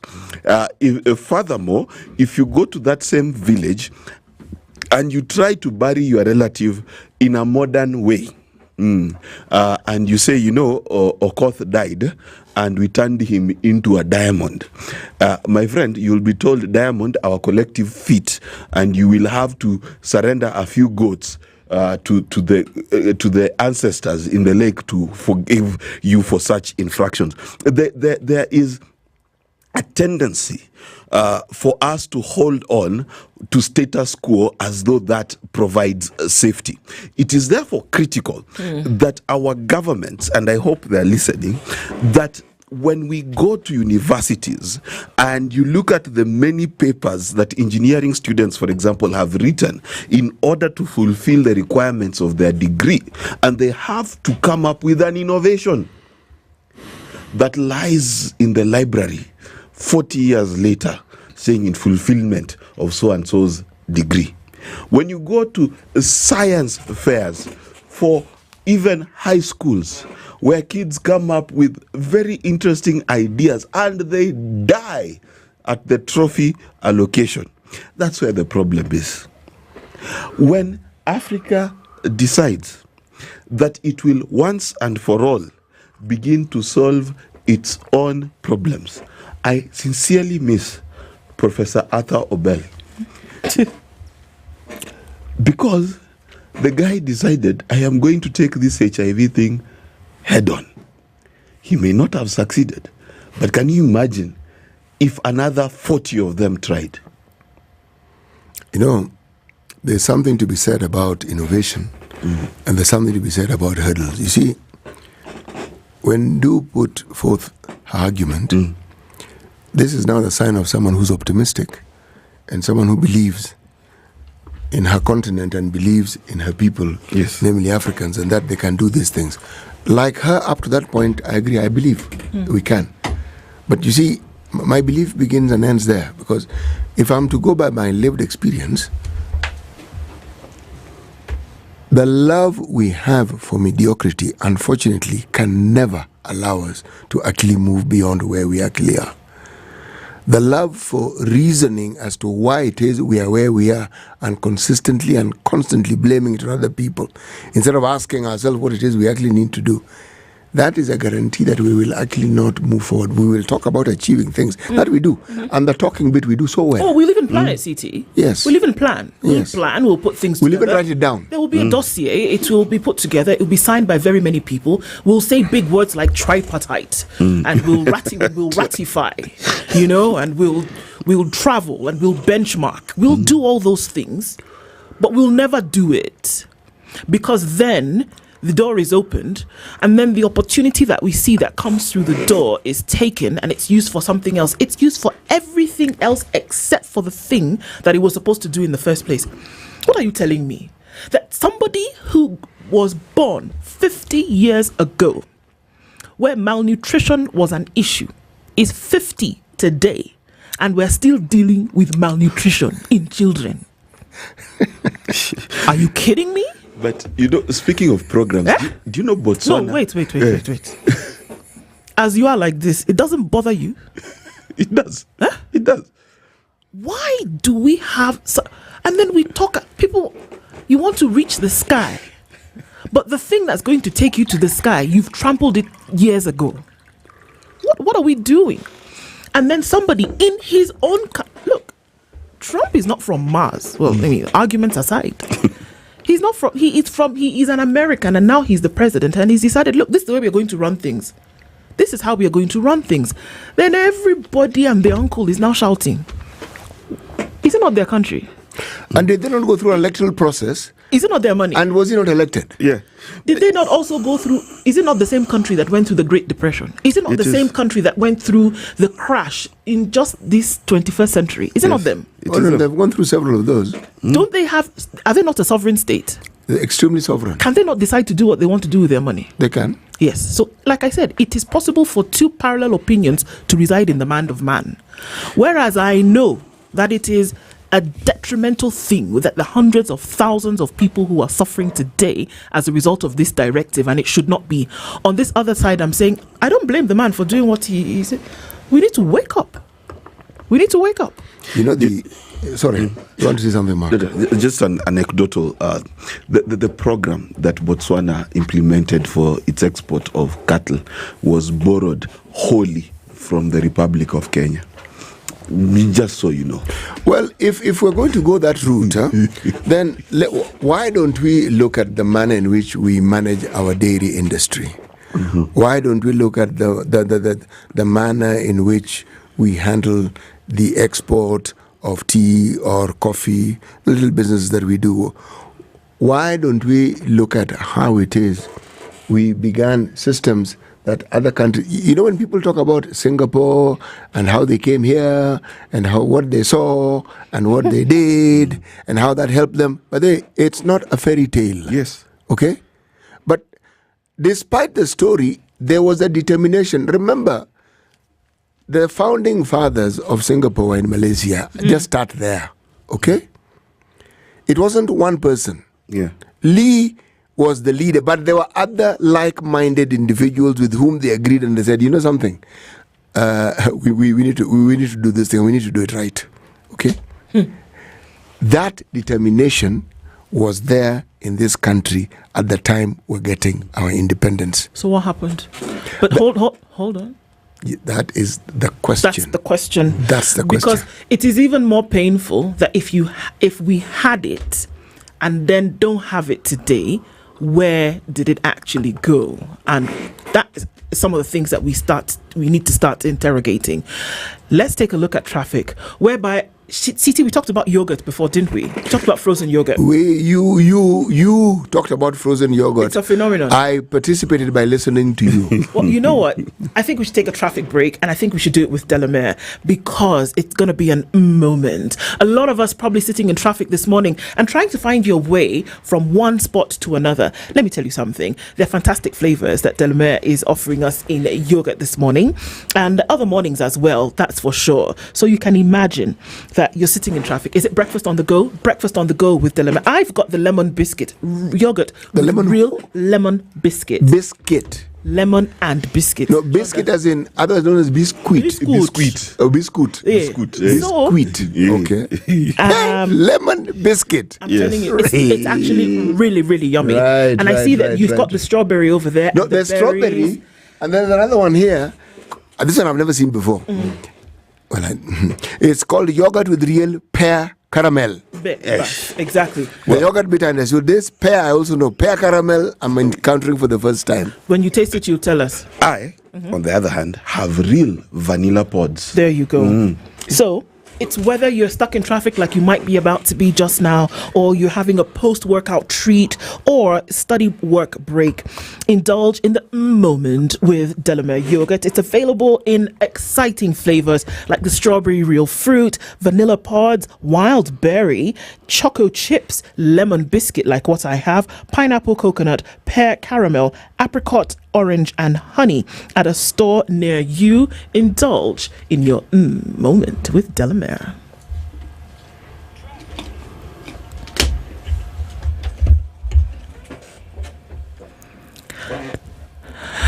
Stuck in traffic, have some Delamere with you this morning, and we'll take a look at what's coming off of the Thika Superhighway. Some traffic as you get towards Survey, and that's going to hold up just a little bit as then you approach Survey. Not too much as you're coming off of Uhuru Highway and getting into the city. There is some traffic on Kiamburu on the other side, and it's starting to build up on Gong Road this morning as it is on Langata Road. As you're coming in from Magadi Road, you're going to touch on the traffic that comes in from Langata Road. The Southern Bypass has some outbound traffic, so we're going to have to watch out for that. The Eastern Bypass also pretty busy. And then coming through towards Outer Ring, there is traffic there as you touch on North Airport Road. We're getting into traffic hour. Let's see how we can do it. Talk to each other. SpiceFM KE on X, hashtag the Situation Room.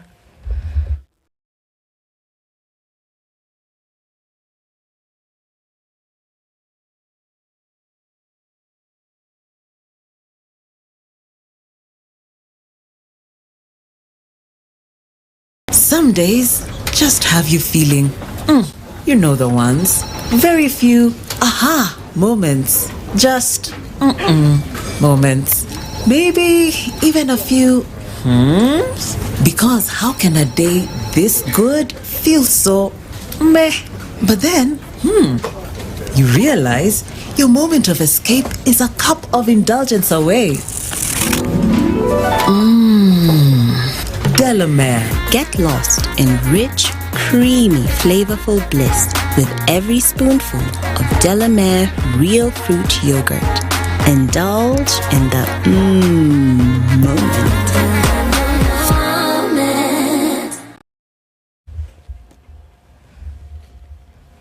Cloudy conditions in Nairobi this morning. Currently the weather at 18 degrees. We'll see highs of 25. It's 19 and sunny in Nakuru and 18 and sunny in Nyeri. 18 and sunny conditions in Eldoret, and looking at 28 and cloudy conditions in Mombasa. It's 28 and cloudy in Malindi. 25 sunny conditions in Kisumu with 24 in Kampala. I beg your pardon, in Kakamega. And in Kampala at 23, it's sunny, while Dar es Salaam is cloudy at 29. And we're looking at sunny conditions at 24 in Johannesburg. It's 29 and sunny in Mogadishu and 18 and sunny in Addis Ababa. Lagos is sunny at 27 and Kinshasa cloudy at 25.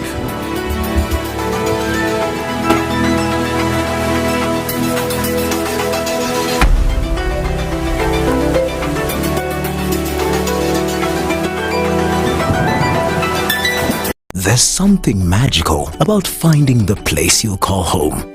The place where every laugh echoes, every meal feels like a celebration, and every day brings new memories. A home where milestones matter, such as birthdays, anniversaries, family dinners, and all the moments in between that make life special. At DTB, we understand that a home is not just an address. It's the place where you build your life. With an interest rate as low as 9% and up to 105% financing, own your dream home with DTB. Apply for your home loan today via email on mortgages@dtbafrica.com, call us on 0110 708 297 or 0110 629 015, or visit any of our branches for more details. DTB. Bank with us. Bank on us. Mature, intelligent talk every... And continuing this hour as we talk about, what is currently going on around the world, but actually what should have been beyond a conversation in terms of what should have been implementation. But then keeping our leaders to account on some things that should actually have been implemented, then also seems to be a great responsibility that rests on our shoulders as citizens, to continually say, no, this should not have been the case. Why do we allow for so much the mediocrity that you speak of to happen? Why do we allow it slide? Why do we say, okay, well, we'll talk about it today, but then we get a little bit tired tomorrow? Is there one person that is to blame for the lack of implementation of these things that essentially are life-saving? Because this is what we're talking about, life and death. We're not talking about a maybe situation that could come upon us tomorrow. Now it's hitting us in the face, isn't it? Life and death. CT, without ARVs for HIV patients, without ARVs. HIV was a death sentence. Okay, so without ARVs, what are we talking about? If you're HIV positive, you're dead. So ARVs came in and essentially gave life. My friend, isn't it? ARVs raised the dead and brought them back to life. Okay.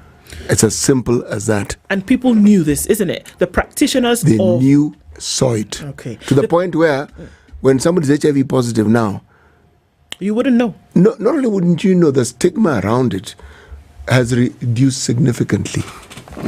So people no longer have that morbid fear, which more or less renders you inactive, simply because you are stuck and frozen because of that fear. That went.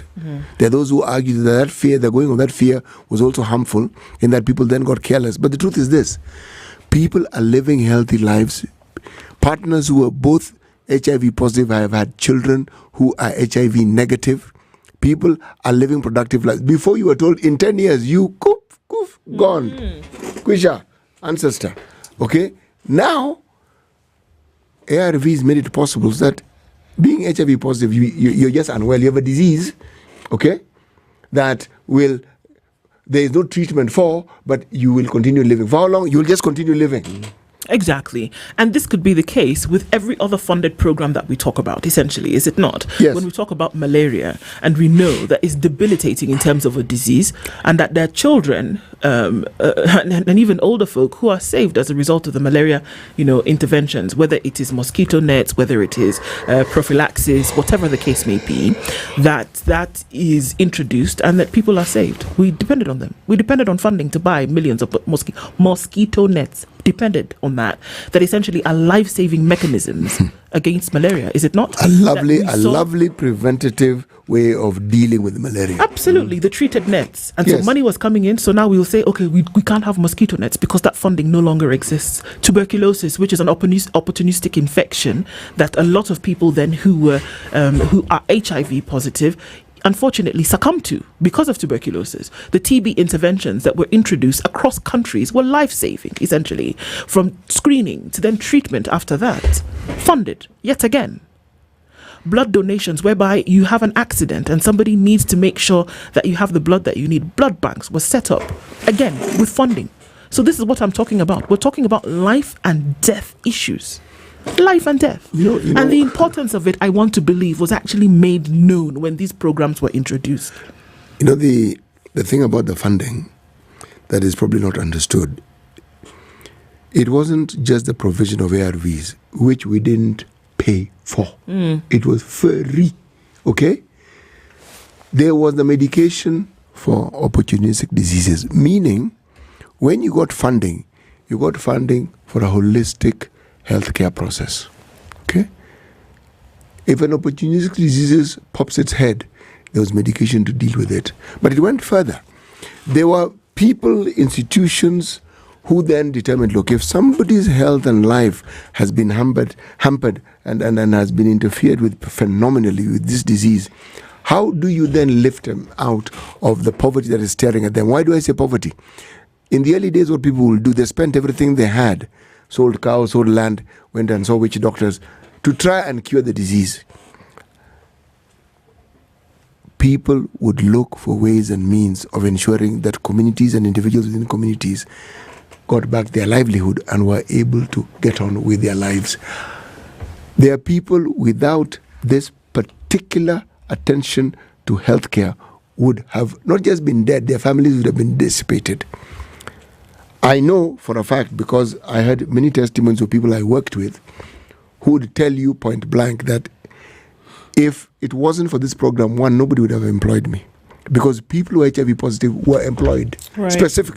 It was affirmative action. You're HIV positive, you get employed. Because why? Can you ask for a better champion for taking of ARVs than somebody who's actually taking them? It's peer-to-peer. It's peer-to-peer. That's exactly. What it is. Yeah. So this is not somebody who's telling you, I've read about it. No, I take it, and these are my pills. This is what I take. The entire process was revolutionary, even when you look at healthcare and the attention to detail and the research around it. Because it also afforded research into other things.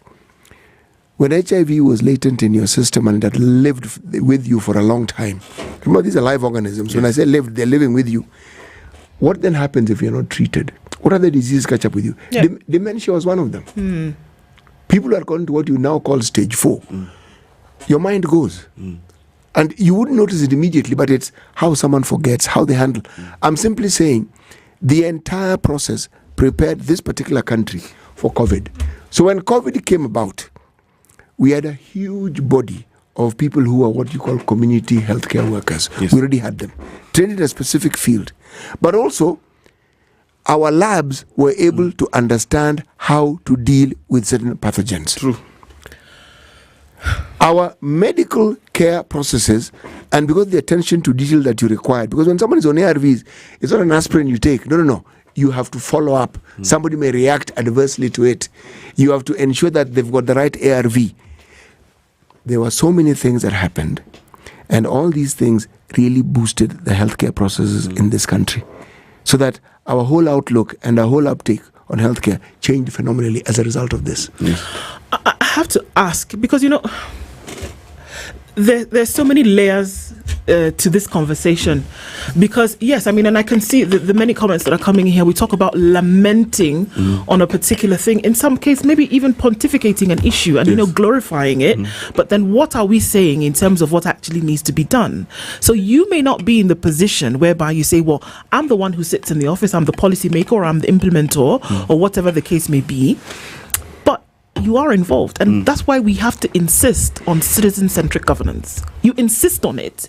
And what does that mean? It doesn't mean that you have a seat somewhere in Harambee, on Harambee Avenue. No. Well, what that means is that you're involved in what happens because you are a shareholder in what happens as concerns governance. So it matters what you say every day. It matters how you vote. It matters what you learn. It matters what you understand about some of these policies, because it is not some, it is not some vague idea in the sky that everybody today can resonate with somebody who has been unwell. Everybody today can resonate with somebody who depends or is dependent upon this aid that we speak about. You know it. You've seen somebody. You're related to somebody. You have a friend. You are connected in one way or another to something that is coming as a result of an effect that rather coming as a result of these things that we are speaking of today. So how are we involved in making sure that, we keep people hold people to account, that we're up to date and even understanding what these things are? Do you know that there are some people who had no idea, for example, or what we're talking about before now? The world is saying, Trump amechukua pesa yetu. First and foremost, civic awareness is critical. It is critical because a lot of Kenyans, I must say, live on autopilot. They assume that the ability to go to hospital and get certain medication is guaranteed. And CT, one of the things that you didn't mention is the fact that in as much as ARVs may continue to come into the country, there might be a serious price distortion, that you might find some of them going up in price 3-4 times because the WHS supplement the cost of these things. That's not even what I want to focus on. Patients don't buy ARVs in this country. Yes, go on. Free. Yes. Yeah, that's what I'm saying. There could be a serious price distortion from zero to something. But what is worse, if I may, allow me to add, it's not just the distortion. What about fake drugs that people bring and masquerade as ARVs? Because that will have opened that window for something of that sort to come in, and it will have disastrous consequences. Yes. Now, here's the thing, CT do. Do you know in this country, when Rigathi Gachagua renovated the deputy president's residence. Yeah. When Gachagua was allocated a budget for raising, for renovating the deputy president's residence. Yes. Let's start from there and then move on. To a tune of billions. Yes. Okay? There was never a question in Parliament whether we have enough money or not. Or whether it was even a priority. There was, it is so fantastic how there was no question.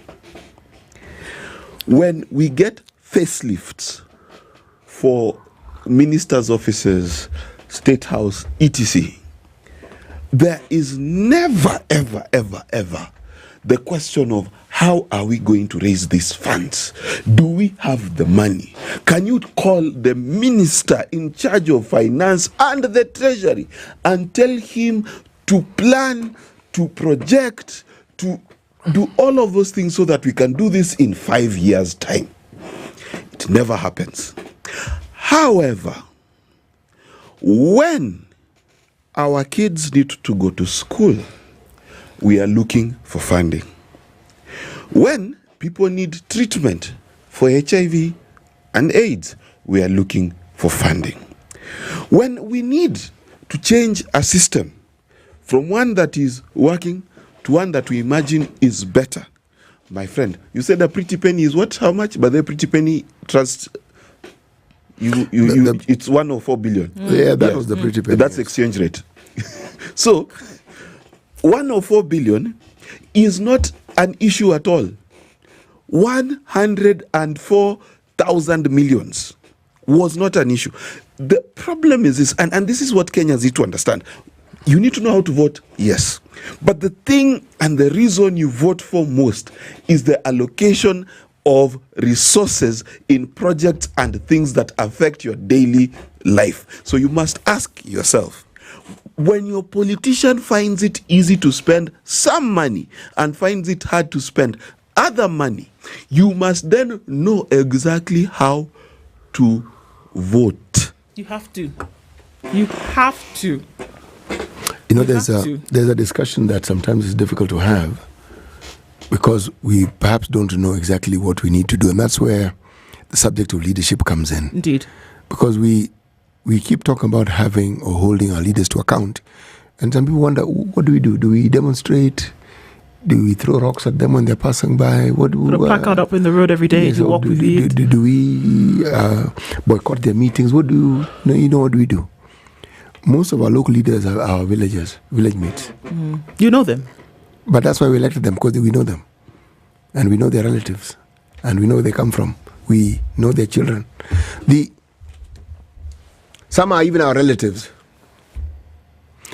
We do not have a culture of holding people who are in leadership to account. What we have is a culture where we kowtow to them. We look for ways of making ourselves available to be at their beck and call. We find ways of schmoozing as much as we possibly can and giving the impression that we support everything they do, even if we have no idea of probably the bulk of what it is that they're doing. But what that then breeds, when we do not know how to hold people to account, is a culture of intolerance where if you raise your voice and speak in a manner that appears contrary to what a leader has to say, then you're already deemed an enemy, and all you've done is offer a contrary view. Indeed. Yes. Yes, go ahead, please. I actually don't think it's enough to vote. I think voting is the end result of everything that you've done. And I think that what is required is that for us to be like sponges and to soak up information so that you know, for example, the processes through which a road will be built, right? Or, that you know the processes through which a health system will be established, that you know the processes through which children will go to school and how that will be funded, that you understand the possibilities whereby you say children can actually be educated from the time that they are 3 up until the time they graduate university. that you know the processes through which such things will be established, that you know the job of your member of parliament, that you know the job of your member of county assembly, you know the job of your senator, you know the job of your governor. How do you hold anybody to account if you do not even know what they're supposed to be doing? How do you stand up tomorrow and say, actually, you know what, Governor, this should not have been the case? Or how do you put together a caucus of people where you find yourself attending public participation, for example, about a road that should be built in your area or in your ward? How do you do that if you do not have the fundamental basic information? For me, the vote is the last card that you play. The vote is the last thing that you do when you have gathered all this information. So you know who's supposed to do what. You know when there's an abrogation of the law. You know when things have gone awry, so that you can then hold this person to account based on information and knowledge that you have got. That's what civic education is. It's not some pie in the sky idea that we now say, okay, well, we have that, and then let's just call it out because it sounds sexy to say. No. It's actually getting knowledge and information, because the vote is actually your trump card. No pun intended. But yeah, the vote is the last thing that you do. We don't just go throw pieces of paper into a ballot box, which unfortunately is what we have been doing. And the vote is also not the end of the matter. There you go. And it continues after that. You see, we treat it as such. Yeah. You have voted, it's the end of the matter. So thereafter, the recourse we have is to complain. No, you actually don't need to complain. The discussion I was talking about earlier on, which I had preambled, was how do you get, as a community, as an individual, to learn to be self-sufficient? I am reminded, as I was thinking about this, of my grandmother, my paternal grandmother. When we went to visit, every time we went to visit our grandmother during our holidays, right through primary school, and that was every holiday, everything that we ate was actually grown, or was, if it was chicken, if it was eggs, the only thing we bought was probably beef, maybe cooking oil, but even that one we didn't necessarily have to buy. We bought salt.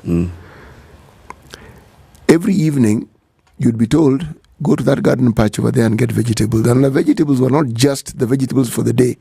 You'd get onions, you'd pluck the onions, you'd pluck the tomatoes. It was grown. Many homes, even in the urban areas, when the Africans took over the jobs that white people had, they also took over the houses they had. Yep. And many of those compounds had like a small garden patch where you could have these things. Why am I talking about this historical matter? What does it say of our progress when 60 plus years down the line, we can't actually feed ourselves? And yet what we call a subsistence farming, that those older people at that particular time had, they were feeding themselves. True. What does it say of ourselves?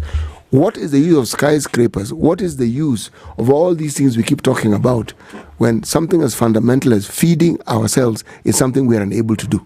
What does that say about it? Feeding. And you know, there's something called food poverty, right? Yes.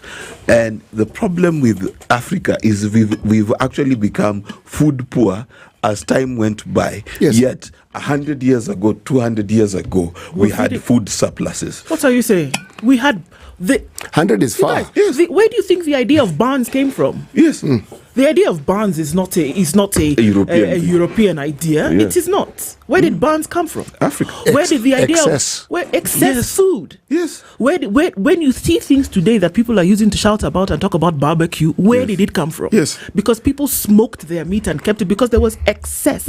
People smoked their fish because there was excess and kept it for the long time. Where did it come from? Where did those ideas come from? Yeah. Where did the idea of desiccating your maize come from? You know, I was having this conversation with our colleagues the other day at the cafeteria. Someone was telling me how he likes this fish called obambla. I told him, actually, it's dried fish. Yeah. And it's predominantly tilapia. He said, really? I said, yes. How did those communities know how to dry the fish?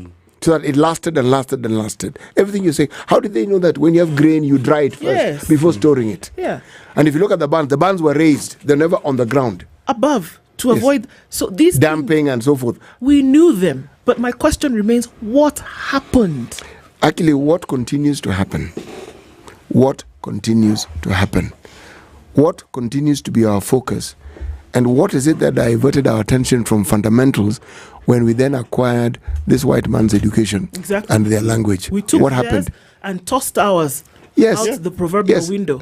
We forgot that theirs has many, many benefits, and that is why we followed it. But so did ours. Absolutely. And you might say rudimentary, but you need to go back to the basics if we're going to sort out some of these issues that we're talking about today. It's very necessary for us to have these conversations front and center. We must learn. We must imbibe. Your vote is actually one of the last things that you do. Good morning. It's 8 a.m.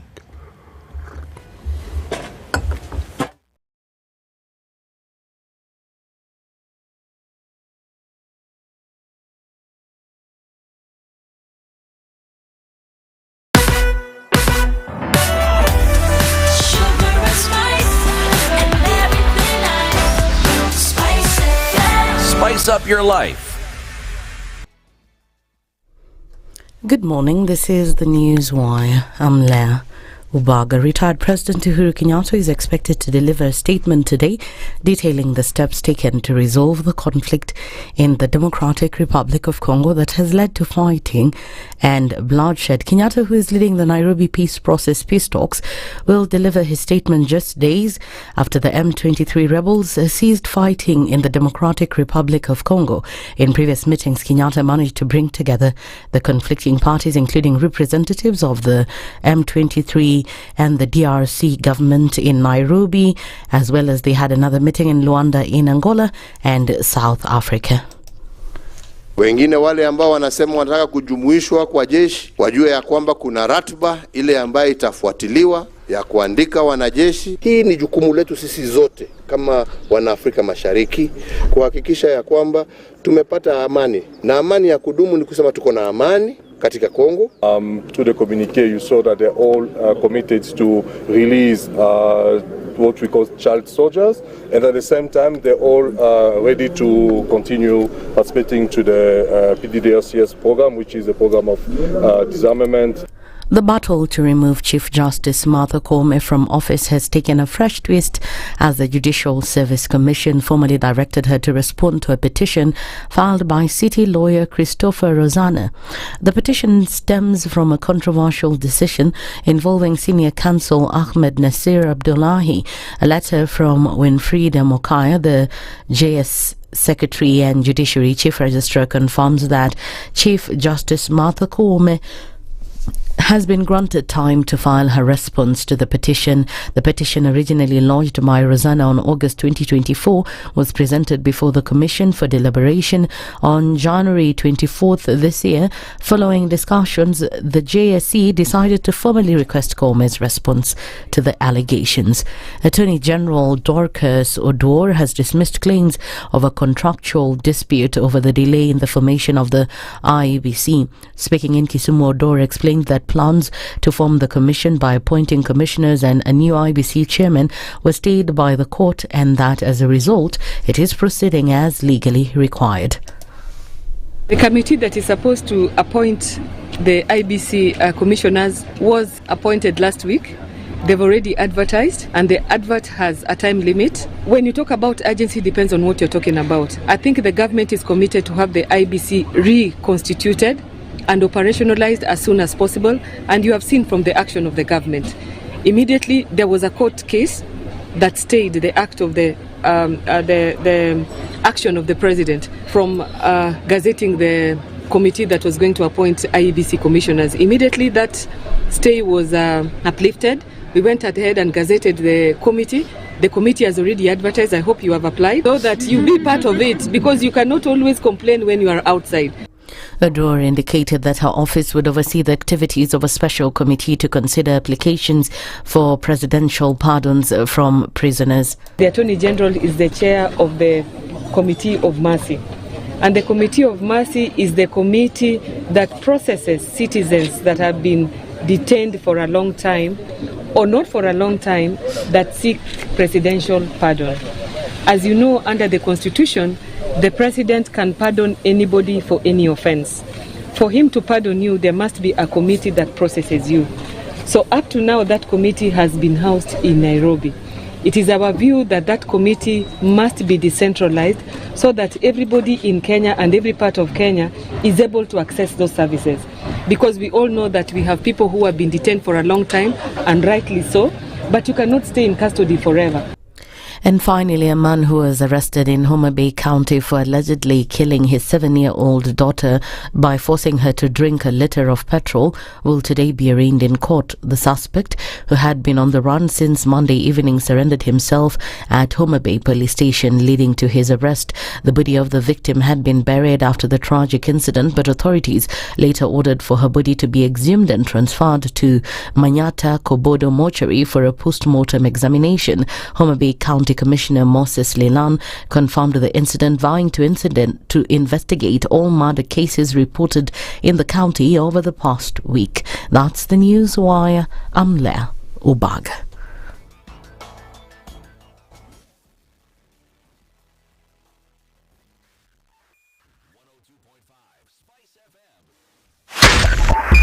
.5 Spice FM, Kisumu. Mature, intelligent talk every morning. Spice up yourself.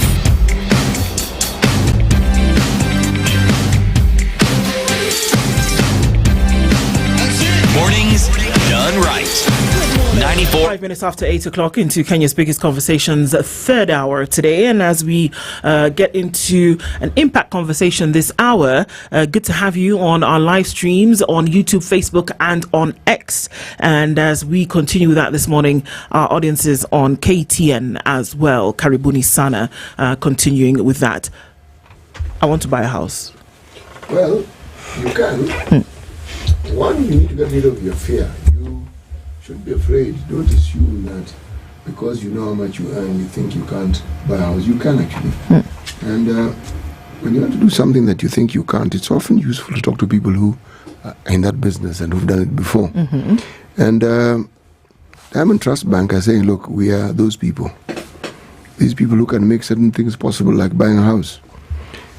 Don't think of it as an impossibility. Think of it as something that you can do, and you can actually begin by doing something very, very simple. Listening to what I'm about to say. DTB, Diamond Trust Bank, is saying, we want to offer mortgages. The mortgages we offer up to 105% mortgages. If you're in the diaspora, we offer up to 80%. We do not have hidden charges. We do not penalize you for paying early. And we do not mind whether you're a business person, whether you're employed. All you need to do is to come to us. Now, we have partnered, this is what Diamond Trust Bank is telling you, with Kenya Mortgage Refinance Company. And because of that association, we are able to offer you a mortgage at 9%. Not 9% and then next year is 20%. 9%, and that's it. For 10 years. If you want to take a loan for 25 years, then we'll offer you that mortgage is 9.75. Okay. Now, to understand, just go to any Diamond Trust branch or email mortgages@dtbafrica.com. Fantastic. Let me tell you about Sun King. You're wondering who is Sun King? Okay. It's a company. What they needed to do at some point was that they needed to make large payments for the operators. But, you know, they couldn't do that through, they couldn't get enough liquidity locally as they wanted to do through a financial institution. So they had to deal with complex treasury negotiations. They had to go talk back and forth. And that's where Verto came in to help. Verto came in and said, okay, let's see what we can actually do for you. They could access up to $2 million in liquidity, number one. They had a faster settlement period. And then they had a better exchange rate that they would have gotten than they would have gotten anywhere else. And they could do this while moving money seamlessly across multiple countries.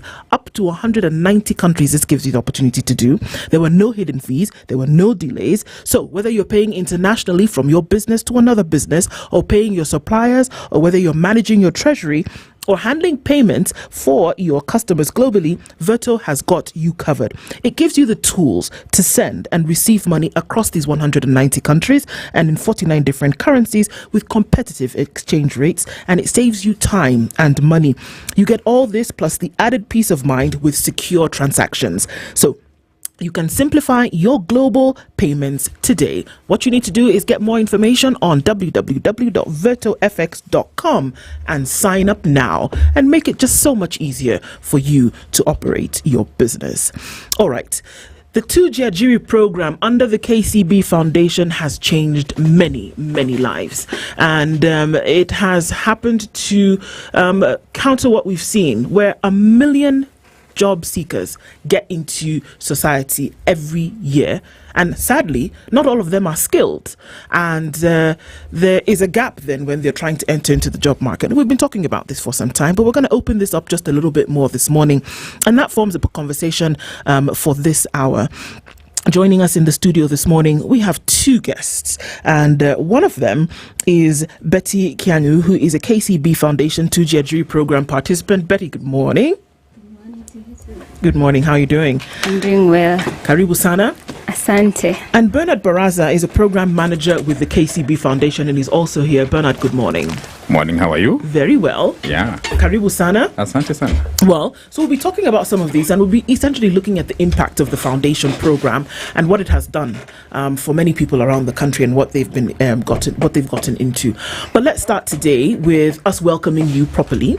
CT Muga has a proverb that he gives us every day that he gets from a different African country. So we're going to put you to work as you've come here.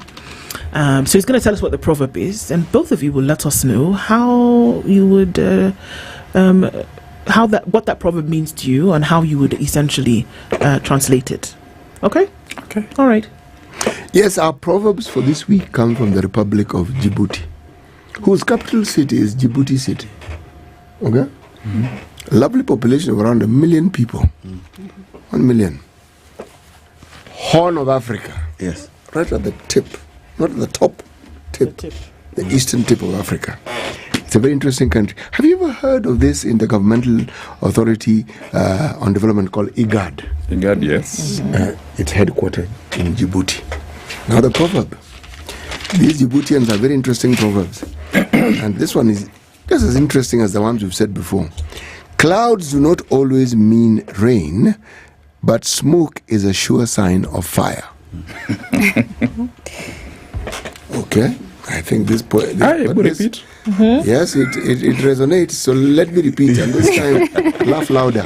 Clouds do not always mean rain. Yes, but smoke is a sure sign of fire. Wow. Mm-hmm. So you want me to spice it first? Yeah, tell me what you think it means. Yes. Make it sizzle. I'm a mathematician, so I'll try to... Oh, that's very good. Cloud does not mean rain. Mm-hmm. And smoke is... a sure sign of fire. Sure sign of fire. Yes. Let me start with the latter one, smoke.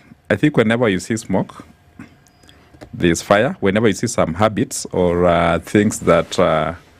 are giving some indication of something that's going to happen, there's a very high chance of it happening, and that is what we are calling fire. Then cloud, I think for us, we know what clouds do to us. I think keeping the, at times, a little bit cooler.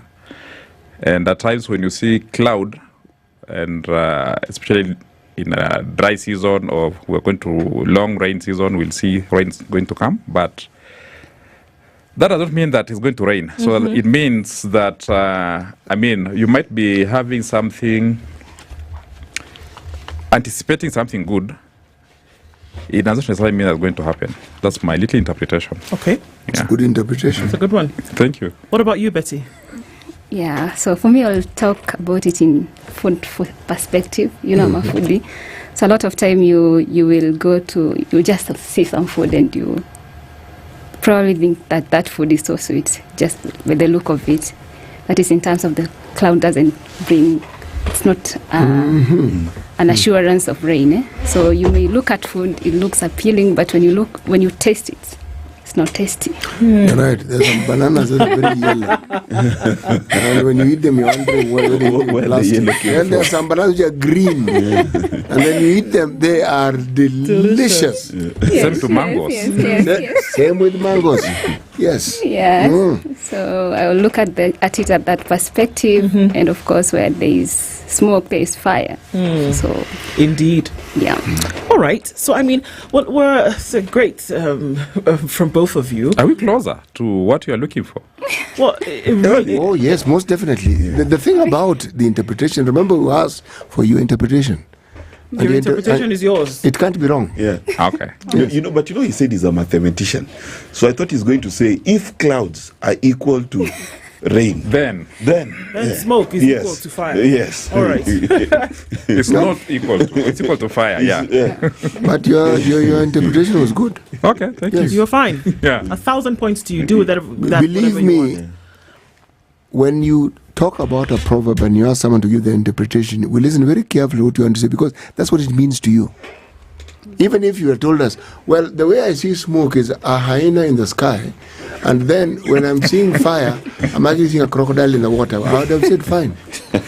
That's your interpretation. It's up to you. Maybe you didn't take your drugs that day, but totally up to you. You anti-malaria.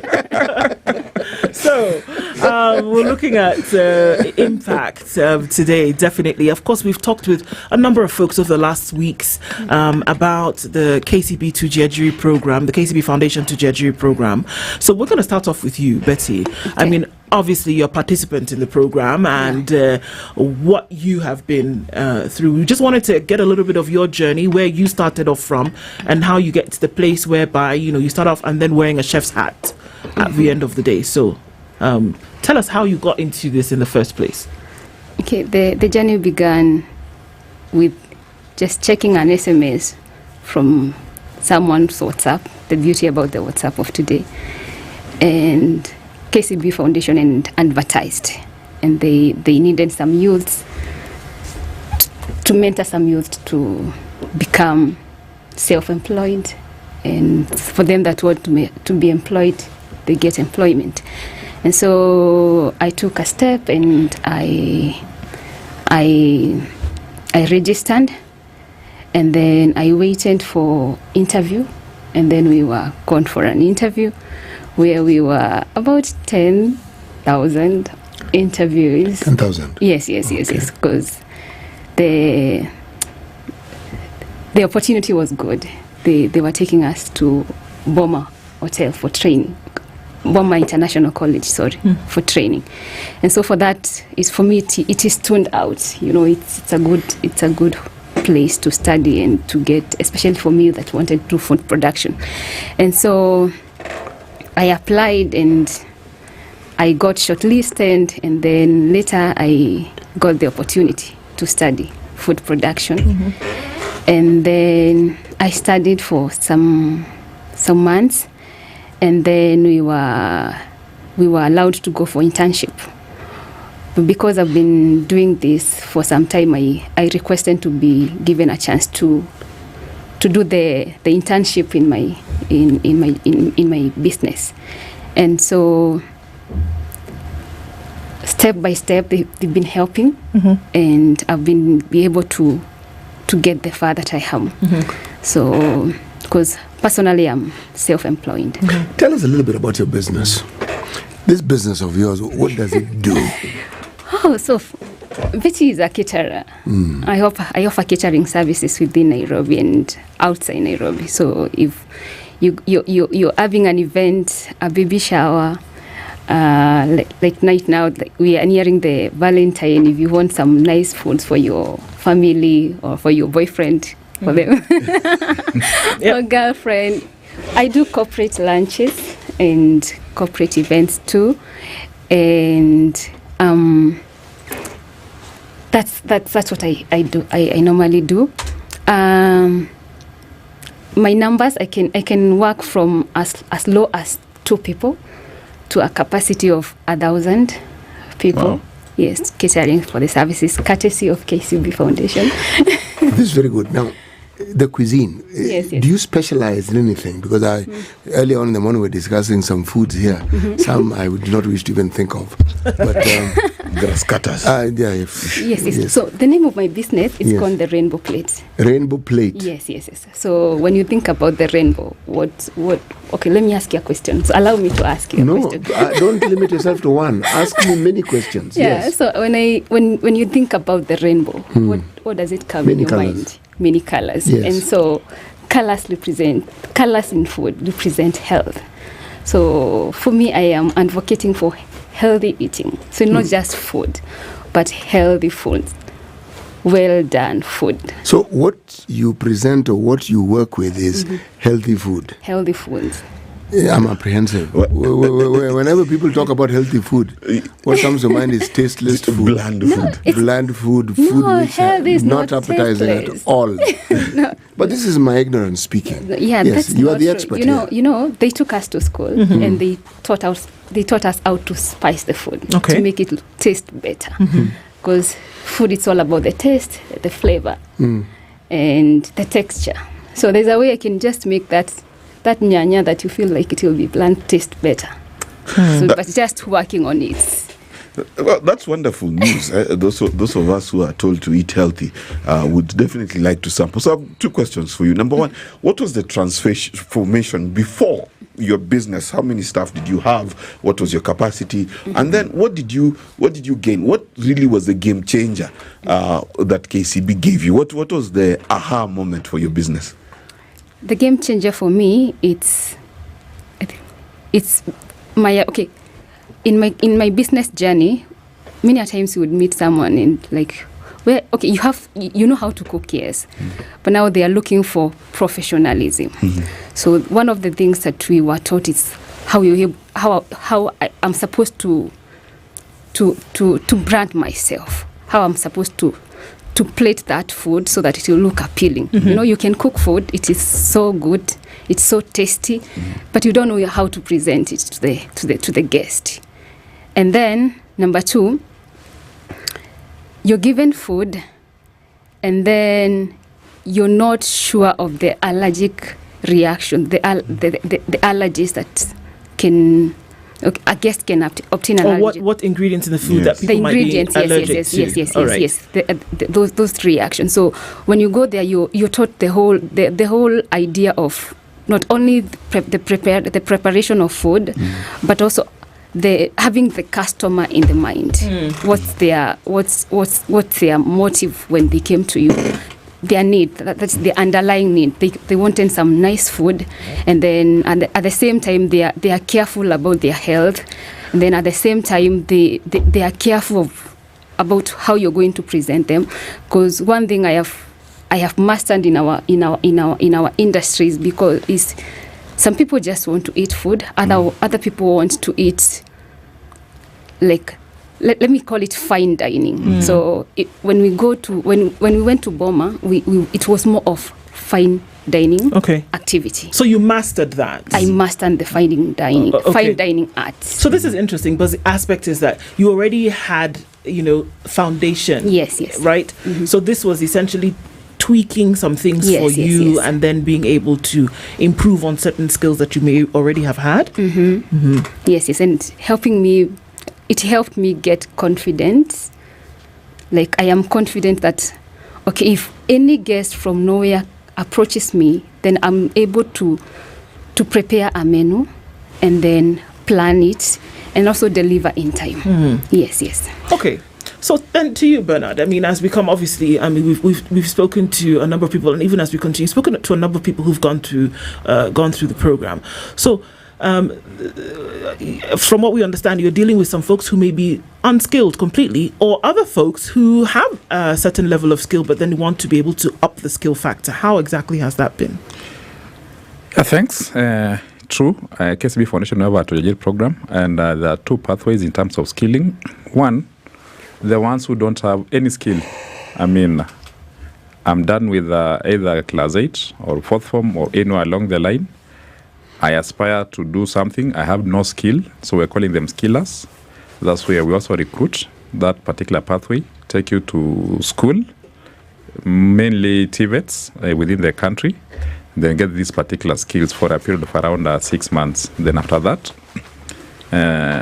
you now proceed. We can support you to have some basic toolkits to start your work. But the others who have some experience, not formal in their work, so many of Kenyans are like that. Mimi nina shuka, but I don't have that, not shuka Masai. I play it, but not that. Pia Masai wanashuka. Pia wanashuka, yes. Or I'm a spanner boy in a garage, or just like Betty, I'm just cooking, but no prior training experience. So those ones we're calling them upskillers.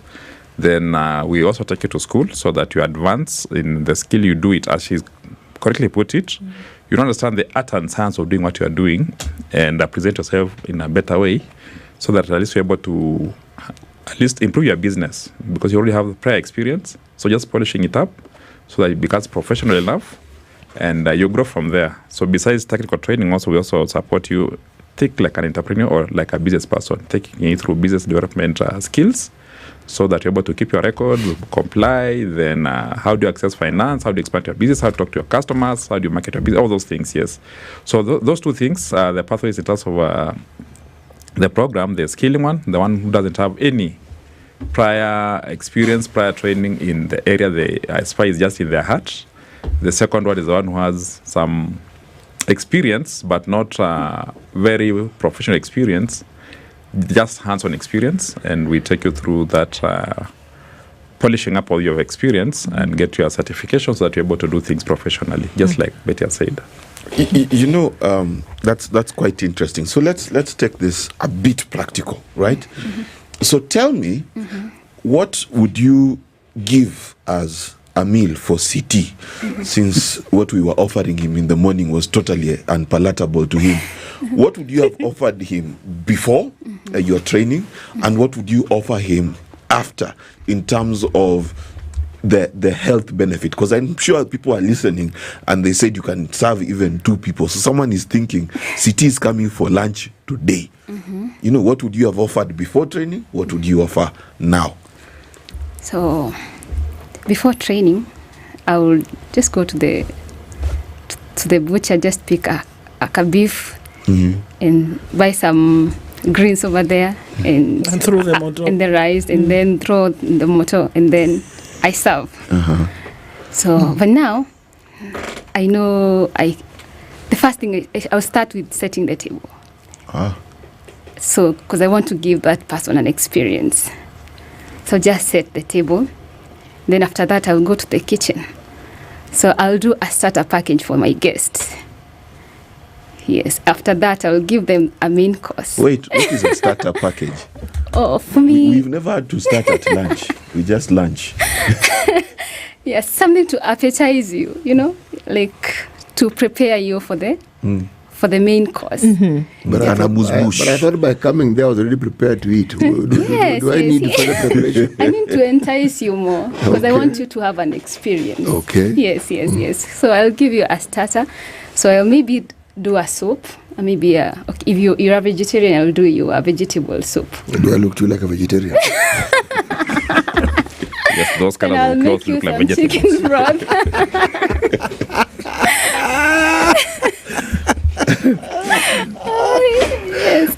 Yes. So, because you want to eat healthy, maybe I'll beginning. I'll give you maybe some nice chicken broth to warm you up, because probably you're coming from work and it was cold there. And I like something to. I like your thinking. There are these Kenyan delicacies that we like. Boil. Yes.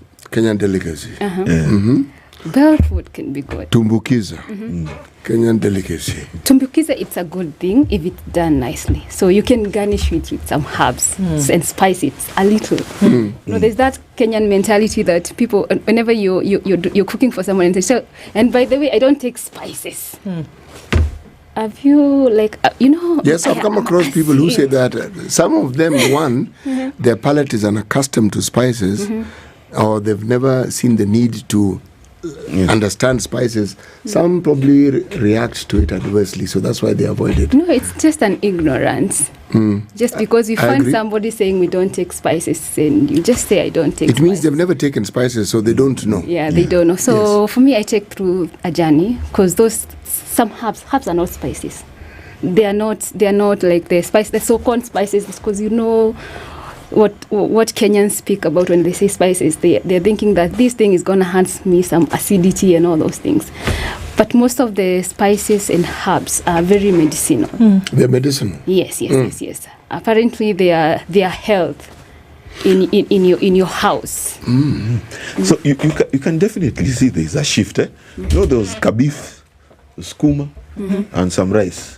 Now there's starter. This is the second time I'm hearing rice being mentioned. Why have I not heard ugali being mentioned? Okay, you want ugali? Ugali is showstopper. Rice, you just put it in a sufuria and you go run your errands. Yeah. So, you know, I'm quite impressed by the young lady's presentation. So 2 questions. What is the selection process? So there's someone who's listening. Are we about to go on break? You go ahead with your question and we'll do it. There's someone who's listening and they want to know, how do they qualify to be selected? I'm a spanner boy working in a garage. I don't have my Form 4 paper. I've been doing this for 6 years. How do I qualify? How will I be chosen? I'm assuming that's to me. Yes. Thank you. Selection is first of all, how we begin is that we do assessment of the training institutions that we want to work with. Yeah.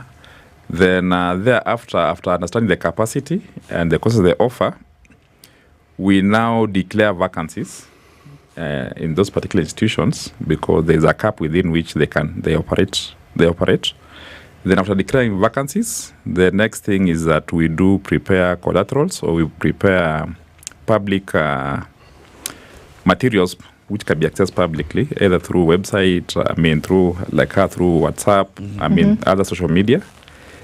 Then we'll specify where those vacancies are, which training institutions, and for us, we know the numbers we are looking for. So that will be, and we'll also, in that particular advert, we'll also specify when the interviews will be taking place. So we prefer someone going closer to an institution that is closer to their place of residence, so that you reduce the cost of doing your course. Then, guys come. Then interviews take place, and we look at the interest. Most importantly, what is driving you to do that. Then after looking at the interest and fitting in our criteria, and the basic criteria we look at is just ability to read and write. Full stop. Nothing more, nothing less. Then we place in that particular institution of your choice, and we do an orientation, onboard you, then start training with the institution. Yeah. So just that simple. And I think 2024-2025 we've done around 17,000 young people across the country getting the opportunity to go to various institutions, around 188 in the country, across the country, in nearly all counties across the country. Yeah. So that is how we do. And watch out for this space, because this year we're also rolling out additional slots. In starting the month of February. It's usually rolling February, March, April. So it's really public knowledge and information. We go public. Okay, so let's take a break on that note, and we can come back and look at that into that really, because I know that that's a number of questions that folks have in terms of, okay, so what happens in 2025? We're talking about the impact of the KCB Foundation 2G program this morning with Bernard Baraza and Betty Kainu, and we're looking at just basically how this happened. It's time for us to take a traffic break with Delamere, and it really is really great stuff. I happen to have the yogurt lemon biscuit, and I think Lydia caught me, taking a sip of that earlier. So yeah, actually is really good and very different, many different flavors. Mark is on the vanilla, and CT I think has already even finished his pear caramel. Thrown the cup under the table. Give him the second one. He's thrown it on the table and he's already enjoying that. So whether you're stuck in traffic, it's time for a Delamere break, or whether it's your post workout, or whether you are just on the go with a snack that you need, it's a Delamere yogurt with real fruit, whether it's the choco chips or it's the lemon biscuit or the vanilla pods or the real fruit with strawberry. It's your moment with Delamere yogurt.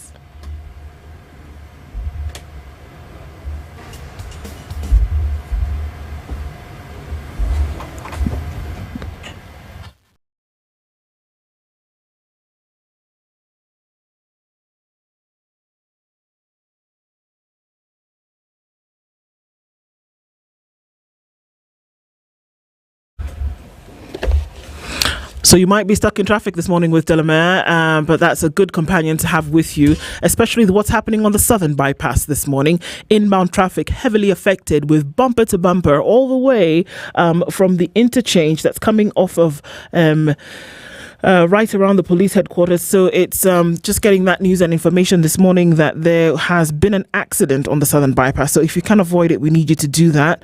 That has been caused by what took place between a police lorry and a private vehicle near the Langata interchange. So it's going to mean that there will be some traffic for some time until that is moved. So eyes out for that. Also, coming off of the Thika Superhighway today, some traffic, not too bad as you come in from Githurai, but as you get towards Survey, it's going to slow down quite some. Kiambu Road, heavy traffic this morning inbound, and we're also looking at Limuru Road that has quite a lot of bumper to bumper traffic. Lower Kabete, Spring Valley, that area busy as well. And as you're coming in on Waiyaki Way, just past Kangemi, you'll find some of that traffic as well. We are in traffic hour still. Let's see what happens as we navigate it this morning with your help. SpiceFM KE on X, hashtag the Situation Room.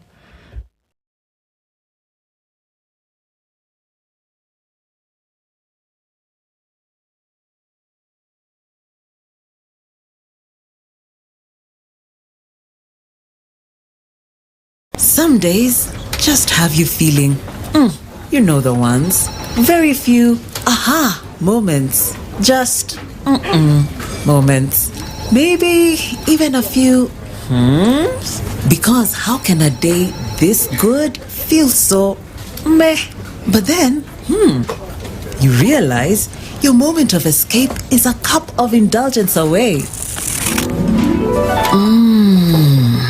Delamere. Get lost in rich, creamy, flavorful bliss with every spoonful of Delamere real fruit yogurt. Indulge in the moment.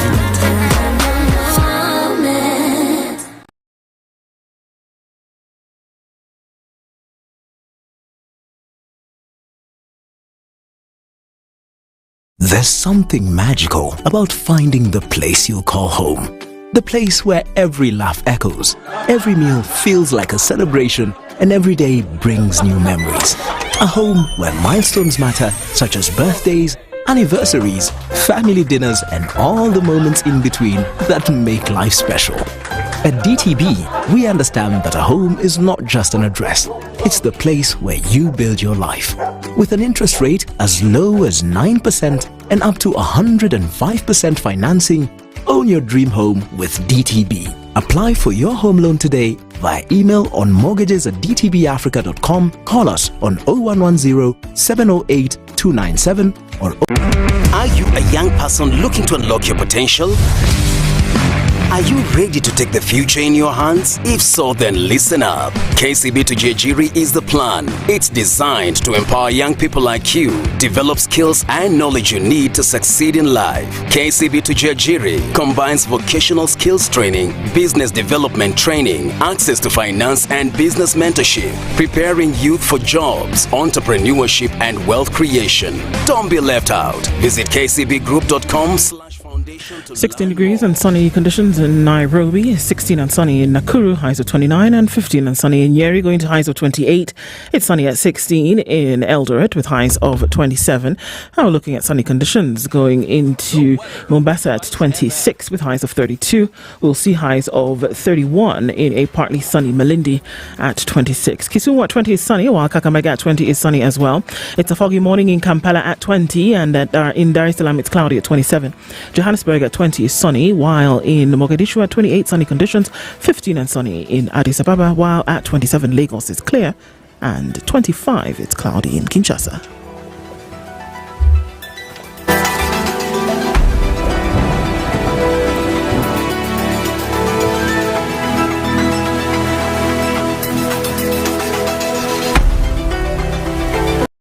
Mature, intelligent talk every morning. Spice up yourself. 2 minutes to 9 o'clock, and our conversation this morning is around the impact of the KCB to Jiajiri program. We're in the studio this morning with Bernard Baraza, who is a program manager with the KCB Foundation, as well as Betty Kainyu, who is one of the program participants, and just going through, the impact that this has had on you and what you were able to do, Betty, as a result of getting into the program. So, of course, Bernard, that many people want to know, how do I then, apply to be part of this? I'm looking to upskill as well. What do I do for this year 2025? Thank you. And first of all, there are two levels of applicants. One, the training institutions that we on board or we work with.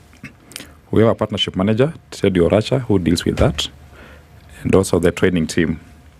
Then number two, for the participants who want to participate, we'll be going public using different platforms. So we're just currently finalizing on which institutions we want to roll out on a rolling basis, particularly in the next 3 months, starting this February, in the next 2 weeks. We've already finalized, so we're just waiting for final touches, then we'll go public. Then after that, application, there's a link, you click, then it's onboarding. You just follow the instructions. Mm-hmm.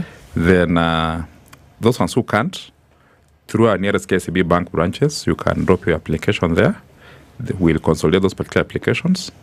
Then you'll now get formal communication from KCB about your interest in application. Then you'll be invited through formal channel for KCB when you are scheduled for interviews and where, so that you show up on that particular day. Mm-hmm. And should you be far away from where you're supposed to be, we also a little bit flexible. We can listen to you and we can allow you to go to the nearest place you are. For example, interviews are next week. They're supposed to be Nakuru, mm-hmm. and maybe I'm in Marsabit. Yes. And there's a closer school in Marsabit. So instead of you traveling all the way to Nakuru, we'll say, okay, if you can't make it to Marsabit, two things, we'll either reschedule, or with our interview panel, we'll allow you to sit in Marsabit for the interview, so that we place you in Nakuru.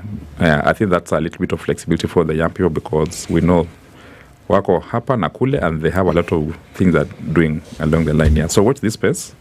Yeah, we'll be doing that. Then definitely the ones going through training, for particularly the skillers, is as an option of us supporting them with the startup toolkits, so that at least you're able to start your gig immediately after training, and you grow your enterprise. Then we take you through business development services. We take you through as a micro customer for the bank.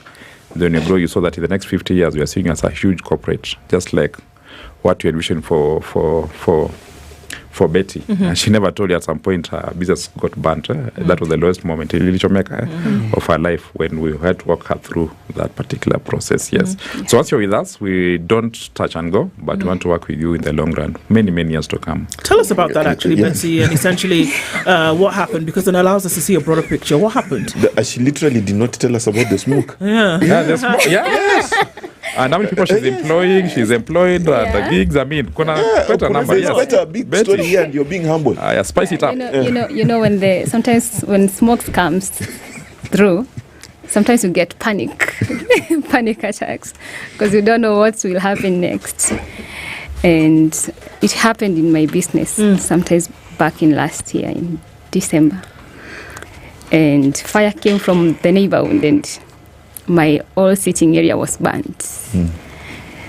God was gracious, the kitchen was left. At least I had some tools to continue with the gigs. That's why I'm saying right now I'm concentrating on catering, because I think I didn't heal. Sometimes when you're really hustling to become, and then something comes and just boom, you're stuck.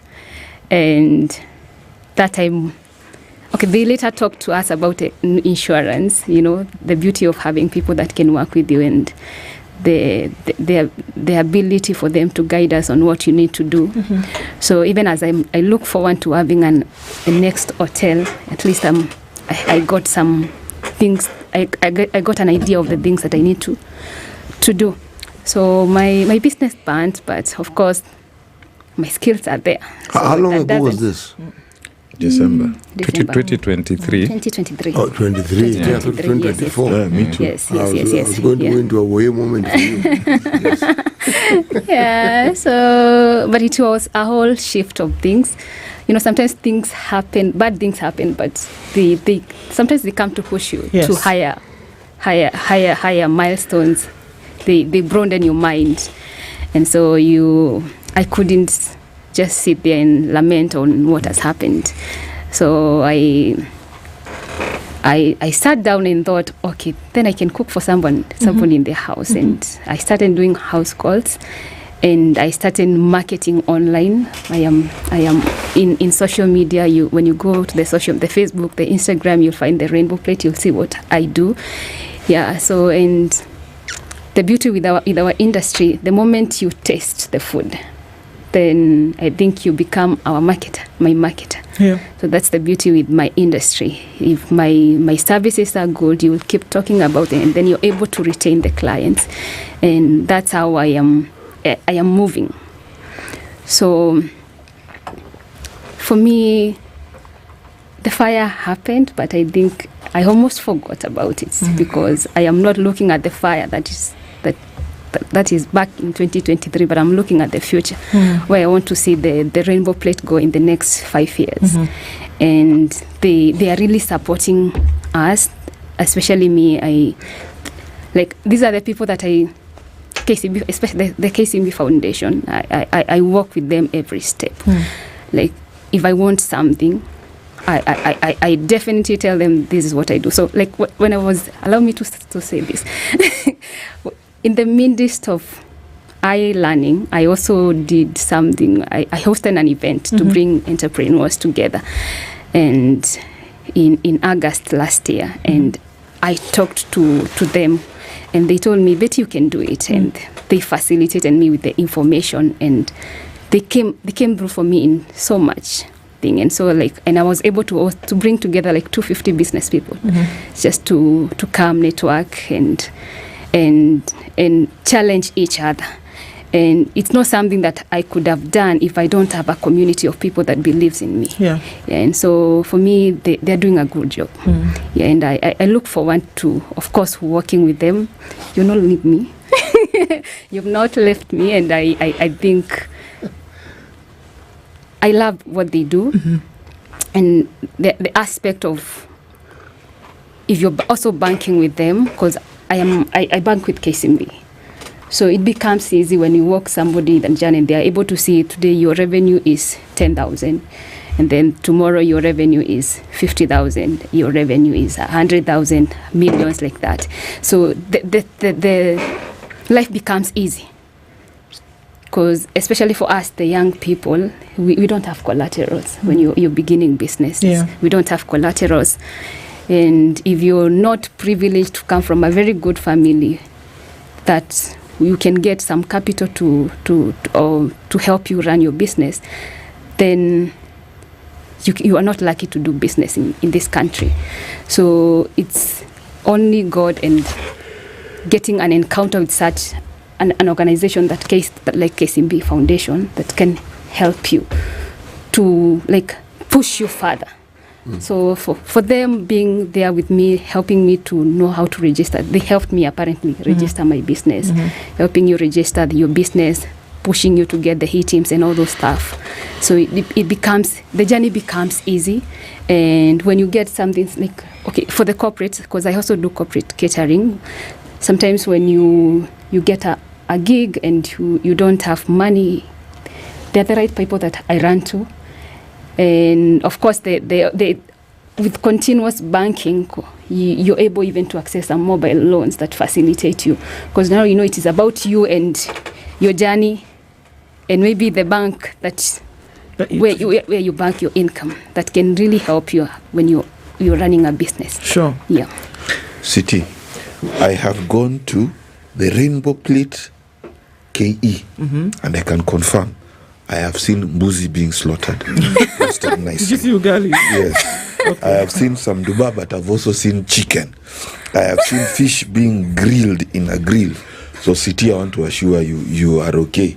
And based on the visual presentation, which you are told is important, the visual presentation is also nice. I have seen golden, what are those things? I forget what they're called for serving. The chafing dishes. Yes, chafing dishes. Yes, so, City, it is not propaganda. You missed something important. Yes. Oh yes, I did see ugali. I saw quite a bit of ugali, City. So yes, KCB and Betty are doing a good job. Around all those things and there's no ugali. I assure you, there was ugali, there was fish, there was chicken, and apparently I saw she slaughters the goat for you or the sheep. Yes, I do that. Yes, I am a fan of barbecue, so I will just do everything for you. Yeah, so I'll chop and grill. Yes, with the help of someone. Okay, very important information. Okay, now, when you're a business person, there's where you are, and then when you go into dreamland, there's where you'd like to be. Just 10 years is a long time. 5 years from now, what would you like to see yourself as? 5 years from now. Just 5. Okay, I need a very nice, well-equipped food truck for business. I don't want to say about the hotel and everything, but that's the goal, the major goal. Food truck. Fitted and equipped food truck. Okay, what exactly is this? This well-fitted, well-equipped food truck? What is it supposed to do? It's my kitchen. It's my mobile kitchen. It's your mobile kitchen? Yes. So meaning you can move with it and go anywhere with it? Anywhere I want. Yes. Yes, that's what I want. So, I mean, that's the thing, isn't it? We're saying that you have a dream and you have somewhere that you want to go, and initially you may not have what you need to get there.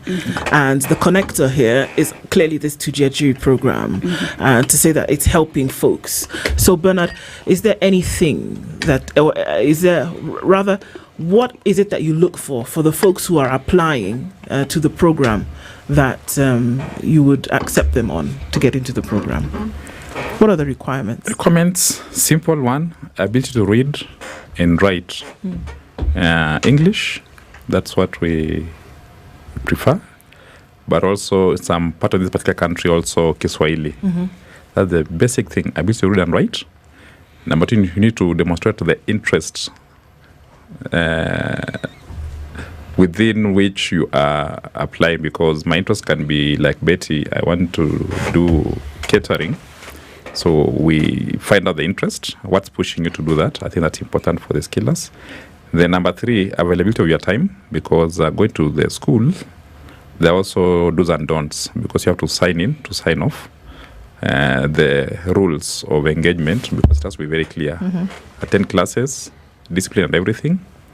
Then thereafter, we'll also want to see, after this, what next? What plans do you have so that we work with you, just like Betty? I should also tell us how many people she's also employing, because we invested in Betty and she's employing more people just beyond Betty. That's the impact we're looking at. One person being able to employ more people. And then we do scholarships. There are things we do not provide. I think that has to be very clear. One, we don't provide transport for you going to school.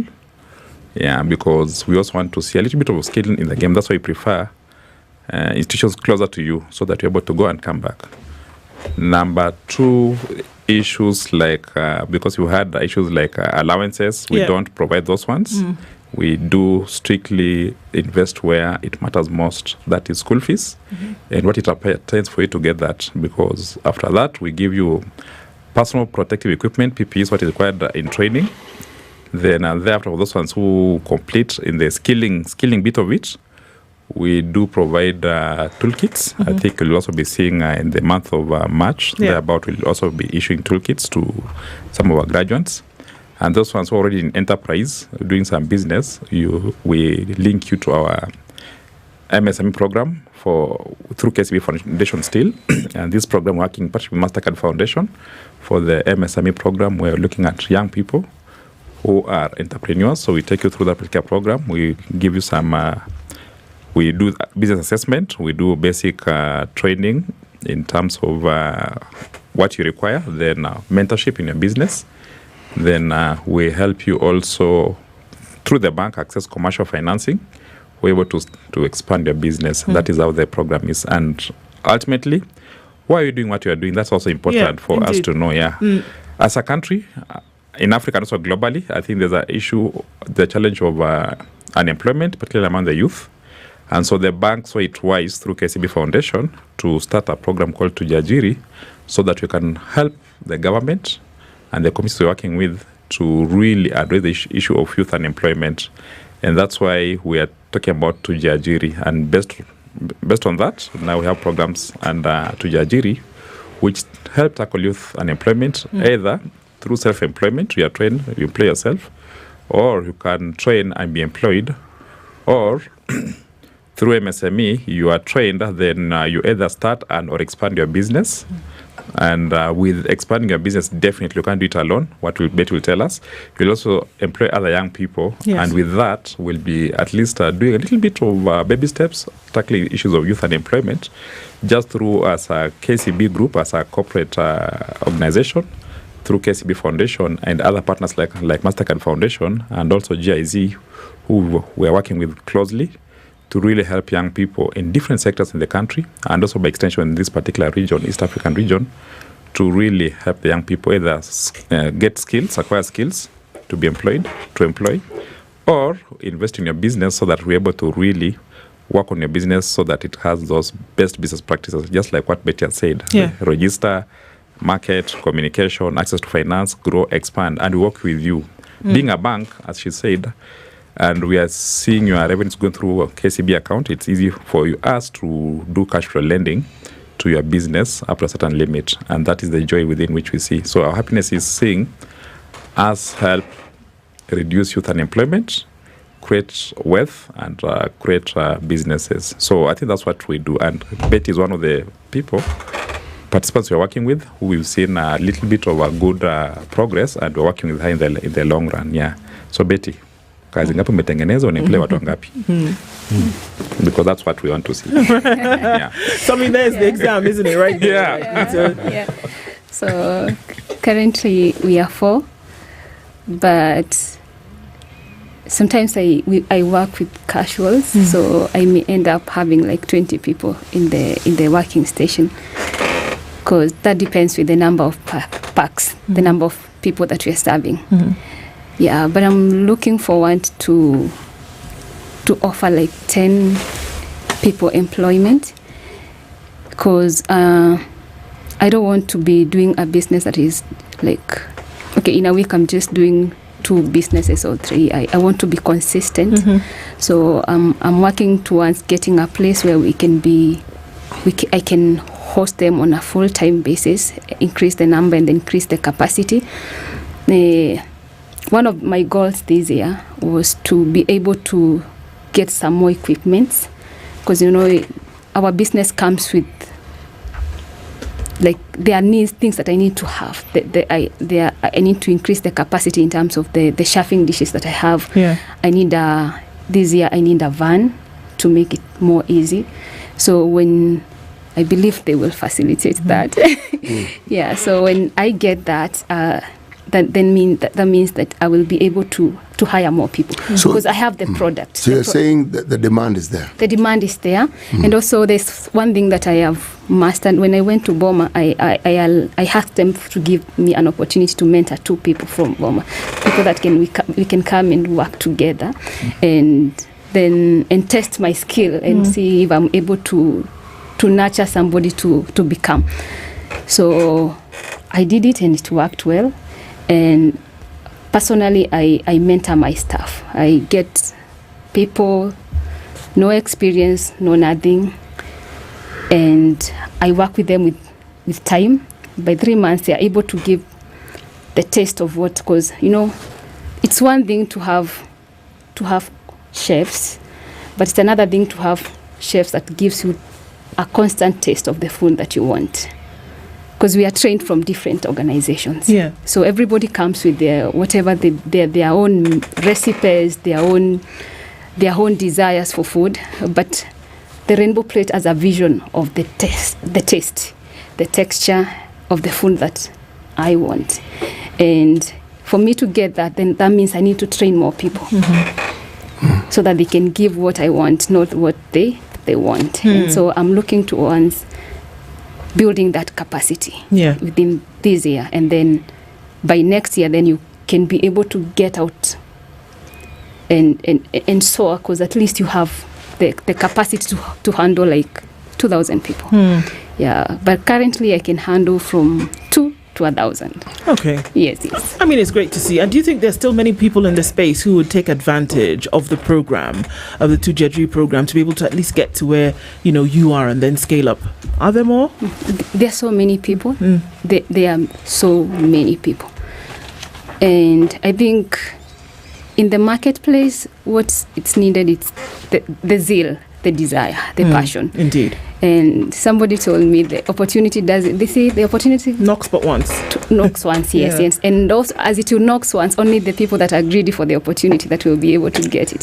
So unless the youths are greedy for that opportunity, greedy enough to just stay somewhere, like go to that interview, wait patiently until you're done, even if it has to take the whole day. Just be patient enough, because it doesn't cost much to be patient.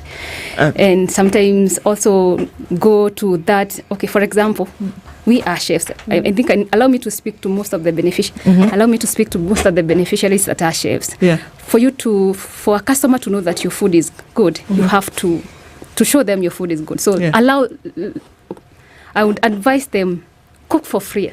Me, I started with cooking for free. Cook for free. Let people taste your food. Let people know your food.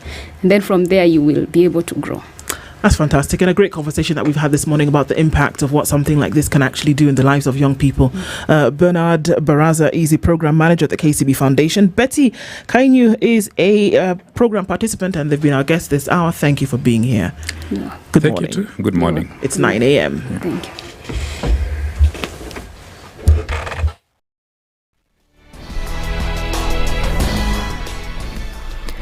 Good morning, this is the News Wire. I'm Lea Ubaga. Families of the two slain Mlolongo men who went missing in December 2024 and whose bodies were recovered at Nairobi Funeral Home will have DNA samples taken from them today.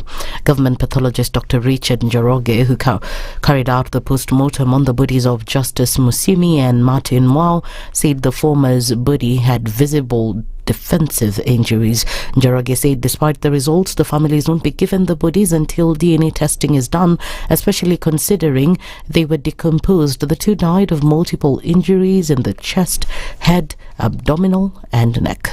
The first body, like I have mentioned, was very, very decomposed. But the main findings is there were multiple abdominal, chest and head injuries, and we also have what we call defense injuries on the arms.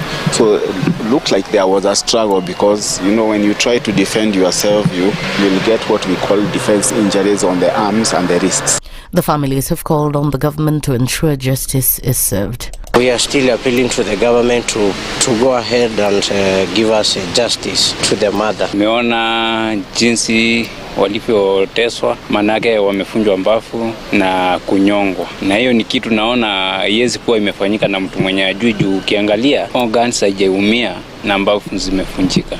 The two deceased friends were abducted alongside two others, Stephen Bissi and Kalani Mwema, who are yet to be traced.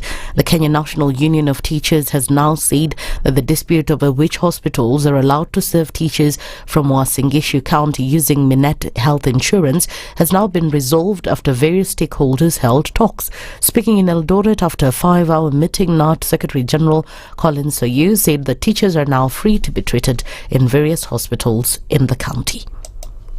Like today, as we came in to sit about the issue of medical cover, quite a number of hospitals had been withdrawn and could not serve teachers here. I want to pronounce here that Real Hospital, Life Care Hospital and Top Hill Hospital will serve our teachers as they used to serve earlier on. I've communicated to the authorities that do administration in this line, and they've accepted that they are renewing services from these hospitals to our teachers. Moi Teaching and Referral Hospital will also take charge, and teachers will have direct access to medical care. This issue was resolved after teachers under the KUPPET union stormed the Minet office in Eldoret to raise concern over the removal of some hospitals from their medical cover. You gave us a message on first and we have said we are not going to do that. So one, we want back our hospitals, the three of them, Healthcare, Top Hill and Real. Number two, we want you to go and check the status at some of the hospitals. Yes. When we are going to the hospital, we look at three things. Yes. We look at the space, facilities and staff. Yes. You have data of teachers who have been seeking medical service every day in Eldoret. Do you think in your own capacity that these facilities you have designated, are they enough to accommodate our teachers on a daily basis? You'll give us a report on that one. Yes. We know our problems. Yes. For example, if I'm expectant, how do I go to a kiosk when I know they don't even have an MRI? Why should I go to a facility where I know they have even no X-ray? You are end X-ray, kuja. Why? I am a math teacher. Now, the government has issued a firm directive to investors at Konza Technopolis to develop within 18 months or risk losing their land. Lands Cabinet Secretary Esther Wahome, during a recent visit, made it clear that Konza is not a land speculation project. With over 147 plots allocated and more than 100 already acquired, the government is pushing for rapid development to transform the area into a fully operational smart city. And in the international scene, a US military plane carrying 104 deported Indian illegal immigrants landed in India as part of President Donald Trump's immigration agenda a week before he is expected to meet Prime Minister Narendra Modi in Washington. Although illegal Indian immigrants have been deported by previous US administrations, it is the first time Washington has used a military aircraft for the purpose. That's the news wire. I'm Leah Ubaga.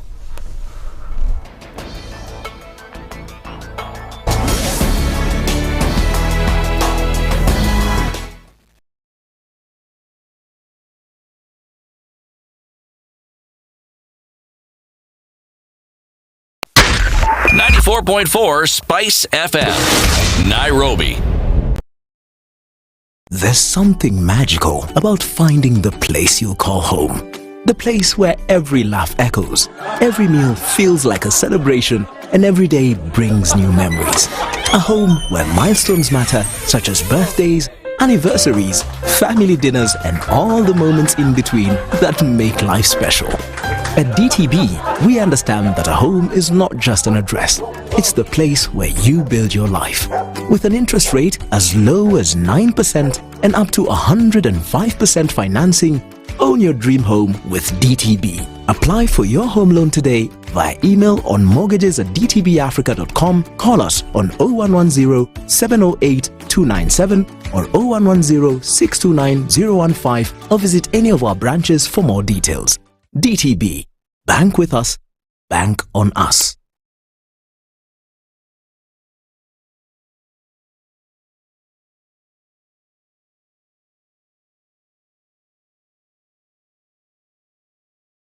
Some days just have you feeling, you know the ones. Very few aha moments. Just moments. Maybe even a few because how can a day this good feel so meh? But then, you realize your moment of escape is a cup of indulgence away. Delamere. Get lost in rich, creamy, flavorful bliss with every spoonful of Delamere real fruit yogurt. Indulge in the moment. Are you a young person looking to unlock your potential? Are you ready to take the future in your hands? If so, then listen up. KCB to Jejiri is the plan. It's designed to empower young people like you, develop skills and knowledge you need to succeed in life. KCB to Jejiri combines vocational skills training, business development training, access to finance and business mentorship, preparing youth for jobs, entrepreneurship and wealth creation. Don't be left out. At a few minutes after 9 o'clock, take a quick look at what's happening with traffic. Again, looking at that spot on the southern bypass where there was that accident this morning, seems to be dwindling. We cleared up in a short while, not as bad as it was before. So those vehicles have been moved after that accident this morning, and still some bumper-to-bumper traffic as you're trying to get towards the Langata interchange, but has reduced significantly over the hour. Still a little bit of traffic as you're coming in from Gong Road, getting into the CBD, and then outbound towards the city. That still continues. On Kiambu Road today, not quite sure what's happening, but as you're coming from Muthaiga North, there's quite some traffic, and then touching on Kiambu Road as you approach Muthaiga Square, so that's very very busy. And then coming in from Survey, heading out towards Wangari Maathai on one side, Muranga Road on the other. As you get to the Globe Cinema roundabout, there is some traffic here as well.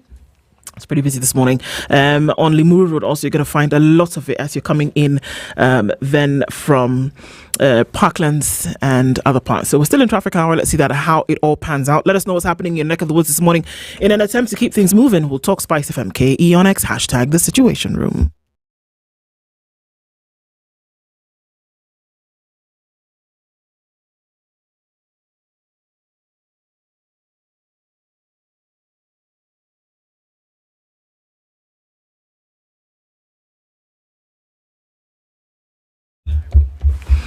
At 9 after 9, getting into the final hour of Kenya's biggest conversation this hour, and we'll be going into, of course, another conversation. And as we do that this morning, you want to buy a house, and I say that today, but then we talk about mortgages, and when we hear the word mortgage, CT, some of us get, tired.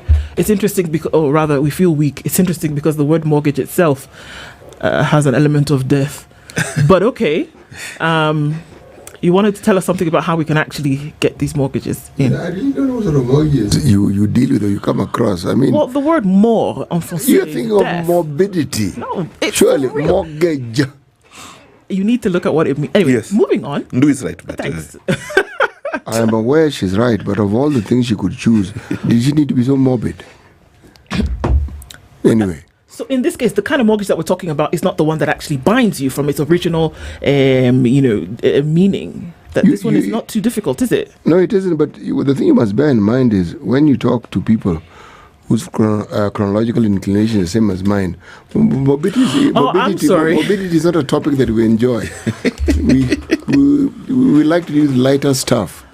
I'll be sure to talk rainbows and bunnies. No, please start moving forward. Start with Ugali. That's a memo for the day. Yes. No, Ugali will mention when we're talking to our guests because they have accompaniments. They deal in Ugali. Yes, but they have accompaniments. Yeah, the form is called Unga. Then they have other things that go with it. The fear of being told you're not eligible for a mortgage should dissipate. Why?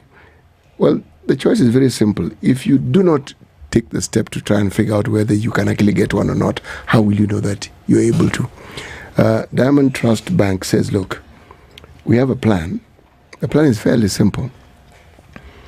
If you are employed, you have a pay slip, you are a business person, or you're in the diaspora, let's start with the diaspora. We can offer you a mortgage of up to 80%.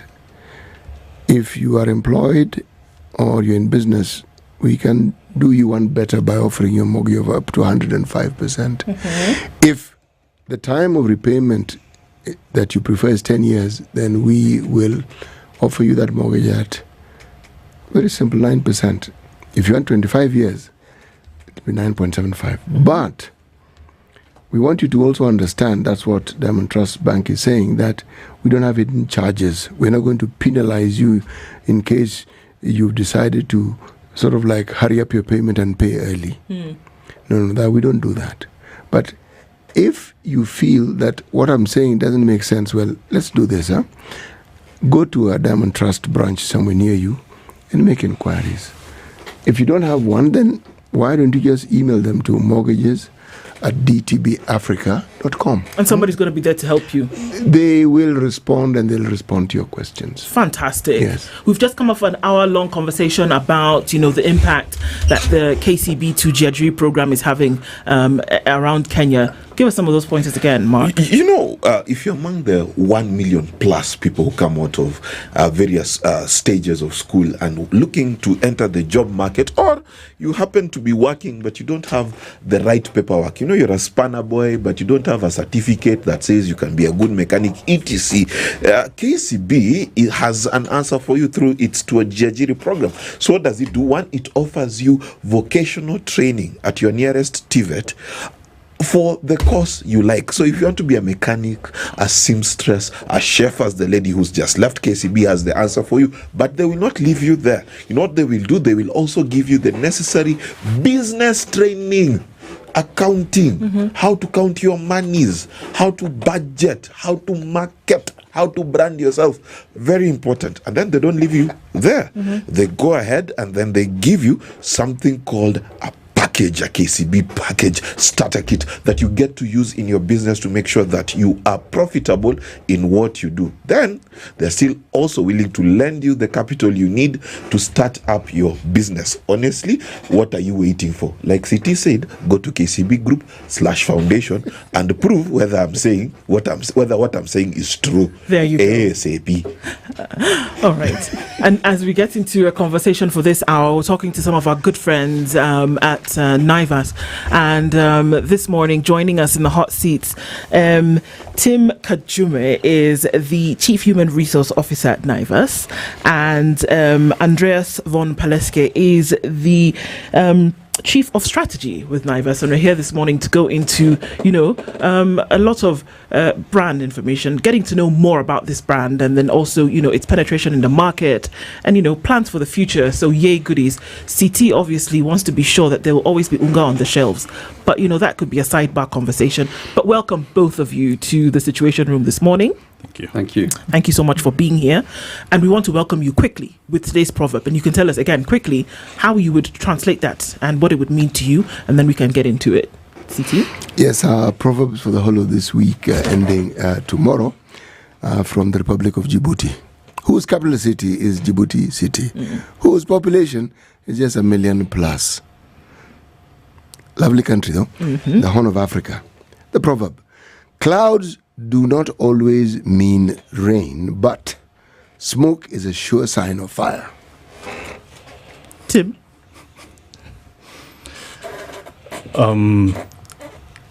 Thank you.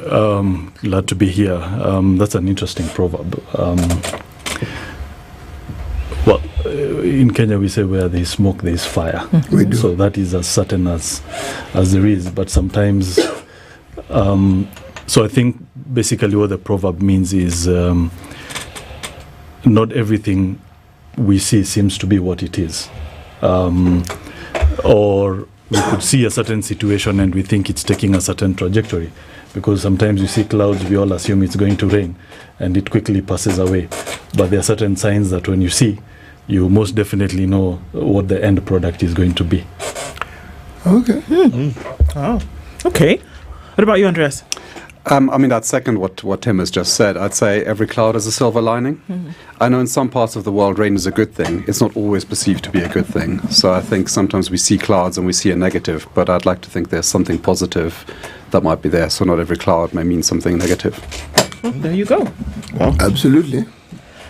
All right. And, just reintroducing us to this brand that we've all come to know over the last, many years, and that's Naivas. And then getting into, what the Naivas brand has grown to be. Maybe we can just, tell us again where we are. The last time you were here, Andreas, you had just opened your 100th store in Kenya. And now going towards next week, as you said, 110. So something is going well, isn't it? No, look, thank you, and I really enjoyed the conversation when I was here last. Naivas has been around since 1990, so we've been around for close to 35 years now. During that time, we've grown tremendously across the country. 100 stores when we were here was no small feat, and we've continued to grow. And I think what's been really important for us as a business is that we grow sustainably, and we do that by ensuring we serve our customers really well. We look after our staff and our suppliers and all of our stakeholders well, and really grow in partnership with everyone. And I think that's what stood the test of time for us. Mm-hmm. So, I mean, from a point of view, Tim, when we are saying that, it's grown, obviously it's grown with people, yes, and it's grown with resources to be able to move this along. Mm-hmm. What has that journey been like, involving folks in the growth? Interesting, but challenging. Mm-hmm. We are now just about 12,000 employees. Mm-hmm. Managing 12,000 employees is no mean feat. And not just, as Andrea said, it's taking care of the employees. So it's not just about recruiting people, it's about developing them and about taking care of our employees. So it's been an interesting journey. Arguably one of Kenya's largest employers with 12,000 employees. So, and we look forward to growing probably double that in the next couple of years. Mm-hmm. Yeah. Okay. So, I mean, let's look at the market in terms of, how the spread has been and what you've then been able to provide to Kenyans, and I mean, not just Kenyans, but anybody living within the boundaries of Kenya and doing the shopping here. And what have you been able to see that was necessary to be able to push this growth to the point that it has achieved? Our mission is to provide a world-class shopping experience. And I think since the founding of the business and as we've evolved as a business, we've tried to really stay true to that. That's meant we've had to continue to evolve. I spoke about it last time. Continue to evolve in terms of what customers want, in terms of the ambience in our stores, offering a broad selection of fresh items.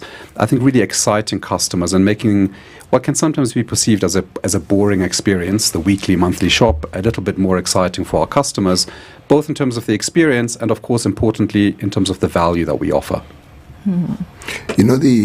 For someone whose experience with you is born out of necessity, I need to shop because probably I've been instructed to go and shop. As often happens. I've often wondered when I walk into a supermarket, what is the thinking behind where you place all the wares you have in the supermarket from the time I enter?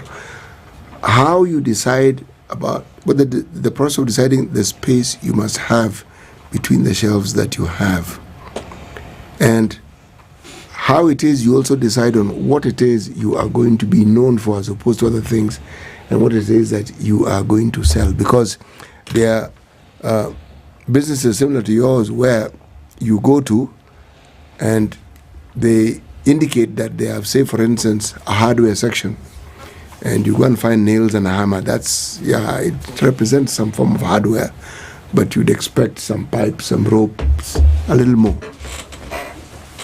What is it that makes you decide? What are the determinants of this process that I've just described? Good question. So I think you as a shopper are really interested in getting what you want at the right price and getting it quickly and getting out.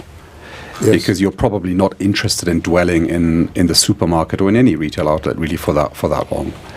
So the fact that you've started to walk into one of our shops, that's a good thing for us. So we've won the first battle. We've managed to bring you into our brand, and we're very grateful for that.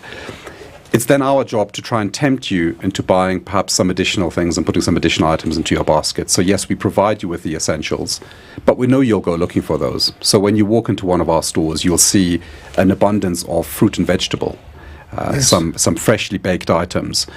Those are clearly there to one, of course, create an ambience that we provide very good quality products. We're very proud of what we do in our fresh departments, but it's also to entice you as a customer, to maybe tempt you to buying that piece of cake or that donut that perhaps you didn't intend or that wasn't on your shopping list, but perhaps given the quality of what we have on offer, you might be tempted to put it into your basket.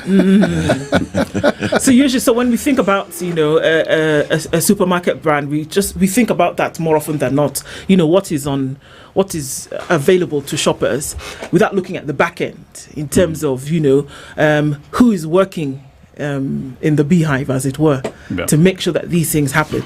So Timmy seems to have some kind of control over how that happens, and how then has this 12,000 man-woman strong force then been able to come together over the years? Yeah, as you've said, what you see is just a tip of the iceberg. Most people walk into a supermarket, and as Andreas has described, you just see this very well laid out store, everything in the right place and so on. But the logistics behind it, the science that goes behind it, you're looking at a whole army of people who support for that to work. The same thing like we are here in studio. You've got a whole army of people who are making sure that we are live and all that. So we've got some of our most critical departments. One of them is commercial.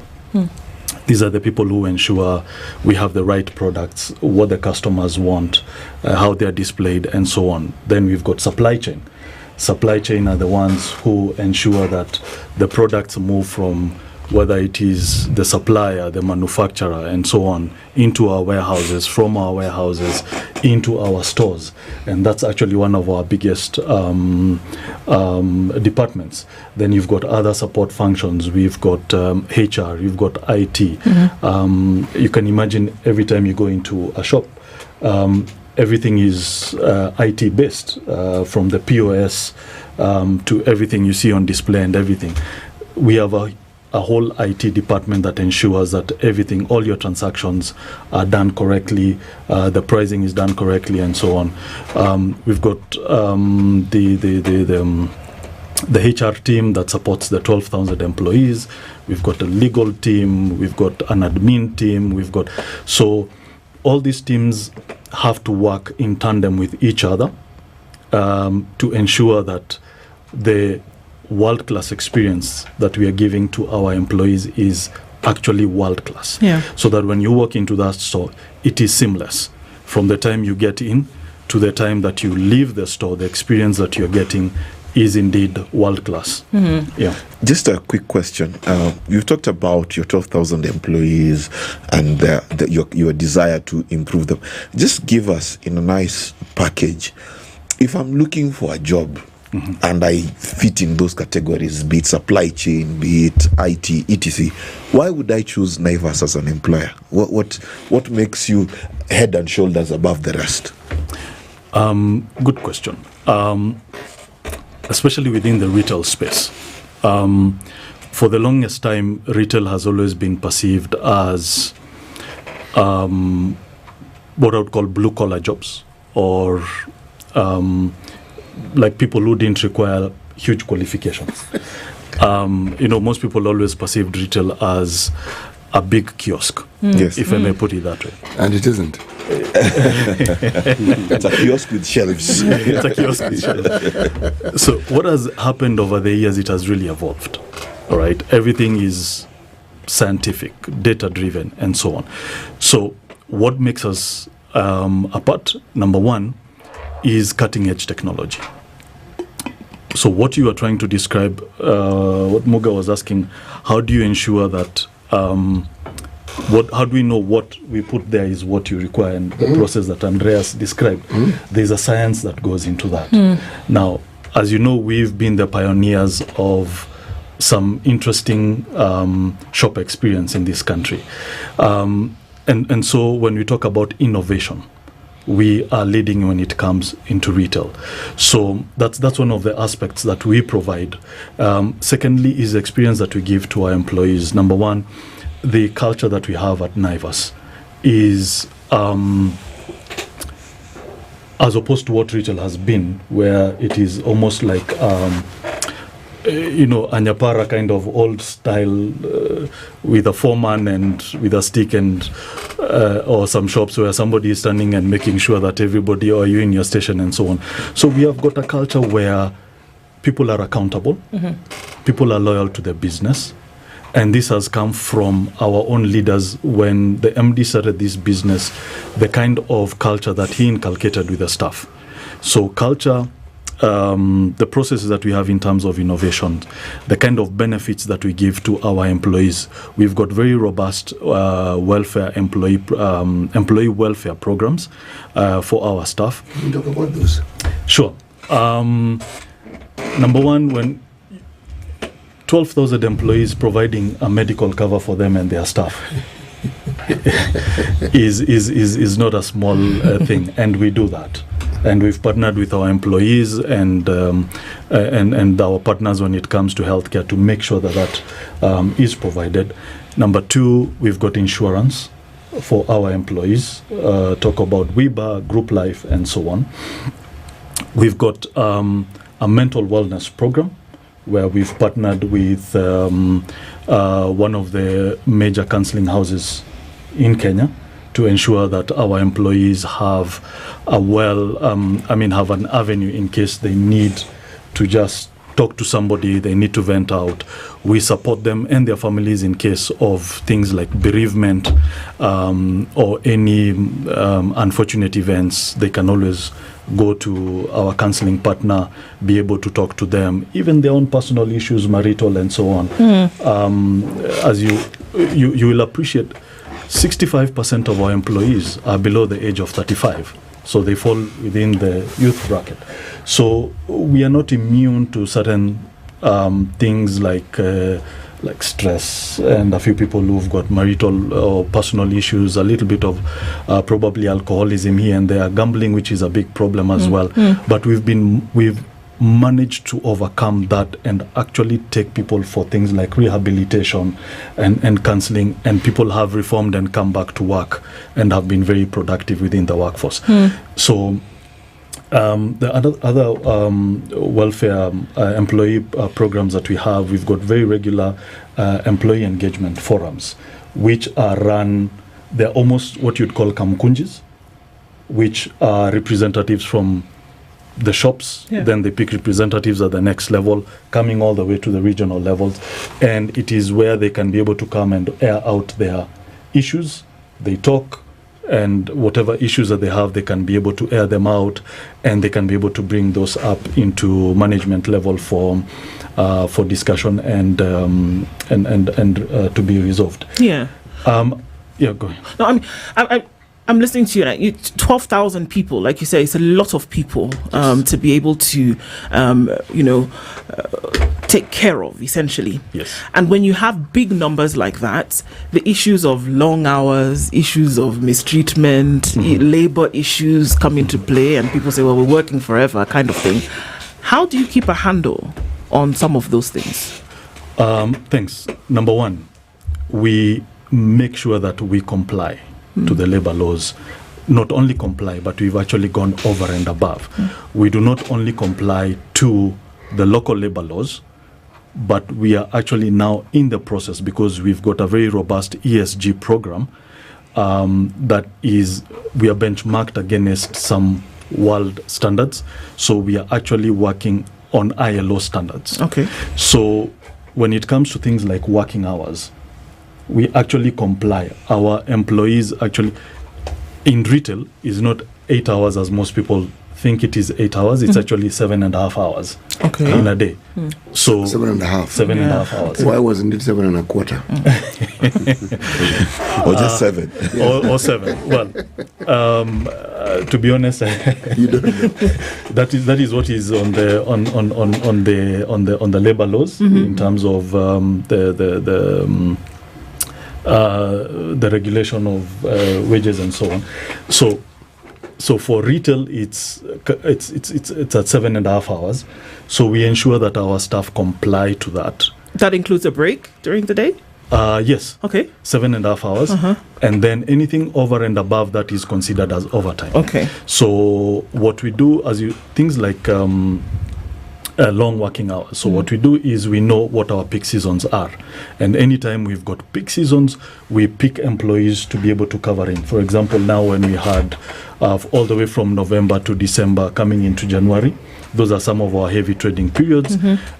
We ensured that we've got surplus or more people who we recruited to be able to cover up for the long working hours, so the way the shifts are done.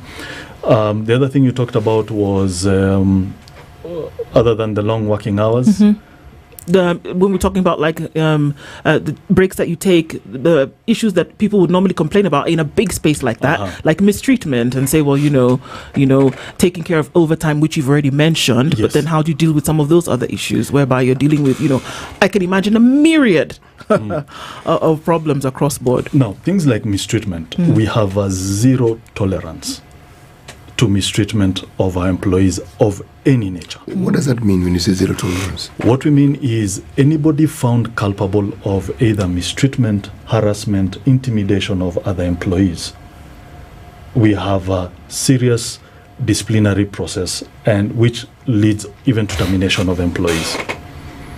We do not condone any harassment of any nature. And this is a message that has been passed from the top, from the MD himself. And he says, irrespective of who it is in the business, because remember, our employees are our biggest assets. And what we believe in is we take care of our employees will take care of our customers. Yes. Now, our customers then will take care of our profits. Now, if you go to our stores, Muga, and you're mistreated, what does that mean? It means that you're not going to come back to our stores. You're going to tell your family members not to come back. What does that do to our brand? What does that do to our business? So we ensure that our employees have a conducive work environment. So one of the things that we have is we have a robust grievance mechanism process where employees can be able to report any natures of grievances, harassment, intimidation, and so on. And each of these cases is investigated. And if anybody is found culpable, then disciplinary measures are taken. Okay. Are we going to a break? Yes, we are. Okay, so I should hold on to the question. Please just hold on to the question. Okay. While I mention some things for you. Lemon biscuit, strawberry, pear caramel, vanilla. This gentleman would know these. Are you getting hungry? Yes. Yeah?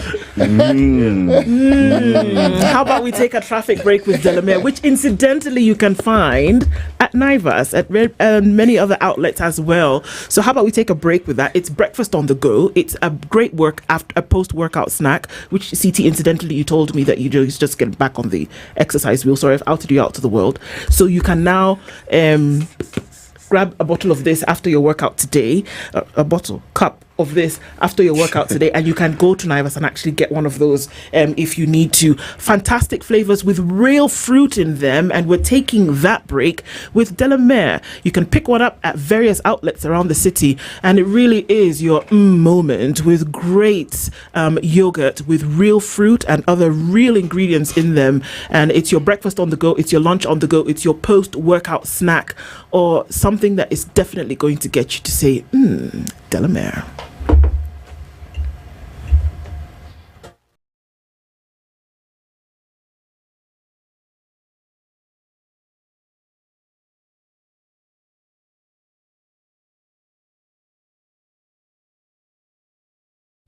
Yep, so things were looking a little bit crazy on the Southern Bypass this morning, and so more or less that has been cleared up, so yay for that. A little bit of traffic still coming off of the Thika Superhighway, but not much, so we'll get through this without an issue. Also a little bit of traffic that's still finding its way on Uhuru Highway as you come through from Langata Road out towards the CBD. Traffic hasn't been too much of a pain in the neck today, so hopefully we can traverse through the rest of traffic hour without too much of a headache. On Kangunda Road, we're still going to have a little bit of that here and there, but the Eastern Bypass has cleared up very well, and so let's see what happens through the rest of the morning. Talk to us, SpiceFM KE on X.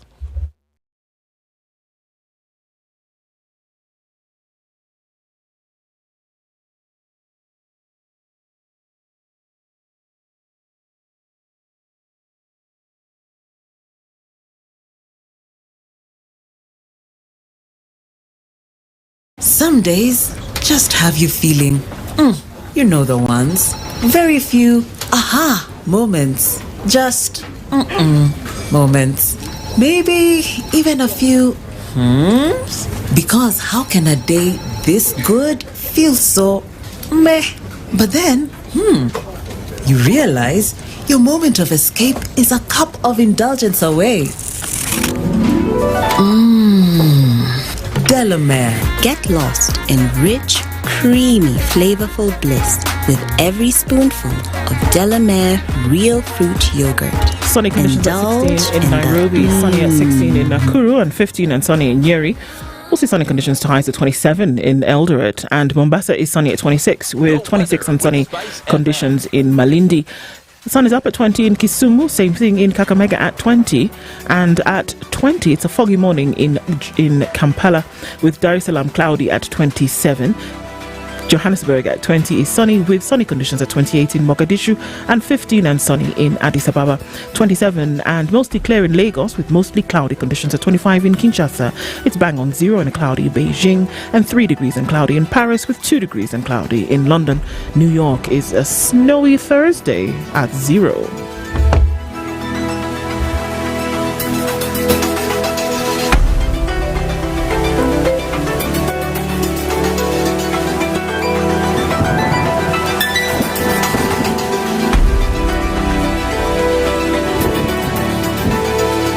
Mature, intelligent talk. Conversations continue this morning at 22 to 10 with our friends from Naivas, Tim Kajume, as well as Andreas von Paleski. And we're talking about, the Naivas brand. We're also looking at, strategies put in place to ensure that the human resource as well as, other resources are working in tandem. CT. The human resource bit, Tim isn't lying, because I was going to ask him, how do you train these people? They're actually very good.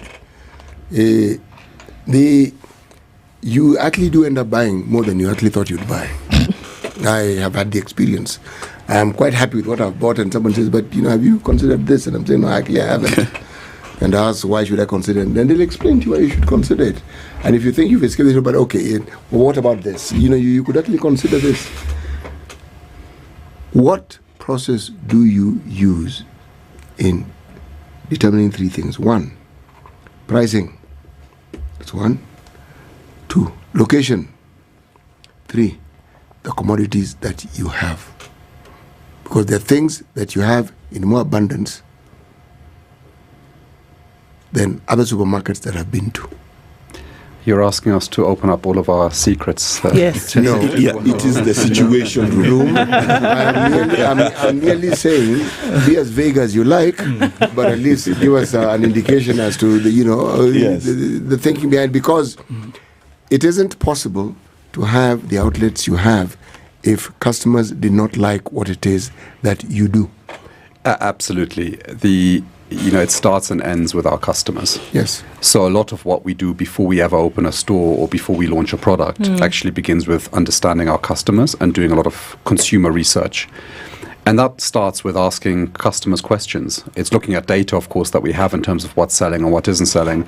But it's also asking questions in the street, people who are exiting our stores, and getting their feedback. And really that's very important for us because, of course, consumer habits change all the time. So that understanding goes to what we sell. It definitely goes to what price do we sell things at. We look at our data, we understand what price points may work. We see sales slip off, we understand actually maybe the pricing is a bit high and we have to adjust it. So we monitor our data continuously to assess that. But we also use consumer insight to understand where we should locate a store. That may be there is a big urban conurbation already today where we say this is an absolute no-brainer. If you go to places like Kilimani, Lavington, there are a lot of people and a lot of high-rises there. But it may also be, if you look at the store that we're about to open in Tartu City, something that's future-proof, something where we're saying actually, yes, there is good demand today, but actually we see this area really growing in the future, and we want to be there when people move to the area. So I think there's a very high degree of science in terms of determining all of those aspects that you asked, the price, what we sell, and where we locate our stores. And it changes continuously. You'll find that products that worked for us in the past no longer work for us today, and vice versa. Consumer habits change and we have to bring new products onto our shelves. In terms of commodities, which of course is a very relevant point or a very relevant question for our customers, especially in hard times. I think it's about 2 things. It's about offering the choice in terms of the product that people may want, but most importantly, it's about offering it at a price that they can afford. Just a quick one. In the influx of online buying and things like that, What is your strategy as head of strategy to answer the question that there are some products that are not on Kenyan shelves? Kenyans desire them because they've seen them on YouTube or wherever. What is your answer in terms of strategy of being able to meet the needs of the aspirational Kenyan? A very good question, and we look at that all the time. I think it's worth remembering we're a mass market retailer, so we look at serving people's everyday needs. And to the extent that there are products that people, maybe that's a breakfast cereal, maybe that's a yogurt, something, to the extent that people demand it, there's enough demand for it, we will absolutely stock it and ensure that we can provide it to the customer. If it's a more niche product, chances are maybe some other retailer may be more suited to providing that product because that doesn't really fit into our supermarket strategy. But broadly speaking, again, it very much depends. We are guided by our customers. Our customers tell us what they'd like, and if we think the demand is big enough, we will absolutely look to stock it. So, for example, some of us would want, let's say, lactose-free milk, specialized. In fact, this is actually a practical problem. This is a true story. Sugar-free drinks, right? Those can be scarce and far between. So demand like that, how does that happen? Because I can tell you, you've got 2-3 customers here. So as I was saying, we really try and listen to our customers attentively. Of course, we also partner with our suppliers, so the people that bring the products to us. So it's about having a continuous dialogue, really trying to stay on top of what the pulse in the market is. And you're absolutely right. The whole free from is a niche but very fast growing segment. It's very important to a lot of our customers, and in fact, we have dedicated spaces in our stores that provide that. Right. How do you give the customers that you have an opportunity to tell you about the experience directly? Because I was looking at the social media when I talked about the service that I get. One of the listeners who's online told me I am lying, that the customer service that they probably have had in Naivas was unpleasant. And the thing about social media is people tend to be as rude as they possibly can be. See, my experience was good. Clearly, this particular customer didn't have a good experience. So how do you provide an opportunity where that can be communicated, whether the experience is actually good or bad? Yes. Absolutely. And first of all, I'm obviously very sorry to hear that this particular individual didn't have a good experience with us. As Tim was saying earlier, we stand and fall with our reputation. And that really is very much driven by how you experience our service in stores, and something that we really strive for in terms of excellence. But we have to accept we're not perfect, and sometimes we get it wrong. We have various ways of getting in touch. Of course, social media is incredibly popular, and a lot of people reach out through our own channels and their own channels in terms of giving feedback, both good and bad. Yeah. And we listen to that actively, and we compile that, and we look at what the feedback on social media is, and we take that on board in terms of devising our strategy. There are forums in store, and in fact there are customer feedback books in store. So if you have a bad experience or a good experience, which we hope to be the case most of the time, you can actually give that feedback directly in store. But we also have an email address. So there are various ways of getting in touch with the business, and we listen to that very intently because, as I was saying when I was last here, Kenyan customers are very demanding. That doesn't always make our job easy, but actually we enjoy that because it makes us better as a business. And so we relish getting that feedback because we want to improve. How then do you translate that to then the folks who are, again, working in the back end, or the folks who are at the till, or the folks at customer care? How then do you, bleed that kind of information across board so that everybody's on the same page? We're human beings, so you wouldn't expect everybody every day to have a smile on their face for the 7.5 hours that they're working. But how then do you pass that message across so that everybody is essentially on the same page? As I said earlier, it's about the culture. So it starts with the end in mind. What is it that we want to achieve? And that is excellence. And that then now gets cascaded downwards into now the various departments that support the stores. One, we start by the kind of training that we give our employees. From the day they get onboarded, the kind of training that they get, and continuous training. And one of the things that we do is for you to move from one position to another, we conduct rigorous assessments. Okay. It is not just we think you're good at your job, so we are now promoting you. No, you still have to have the right attitude, aptitude for you to be able to handle that particular job. And we do continuous training for the staff.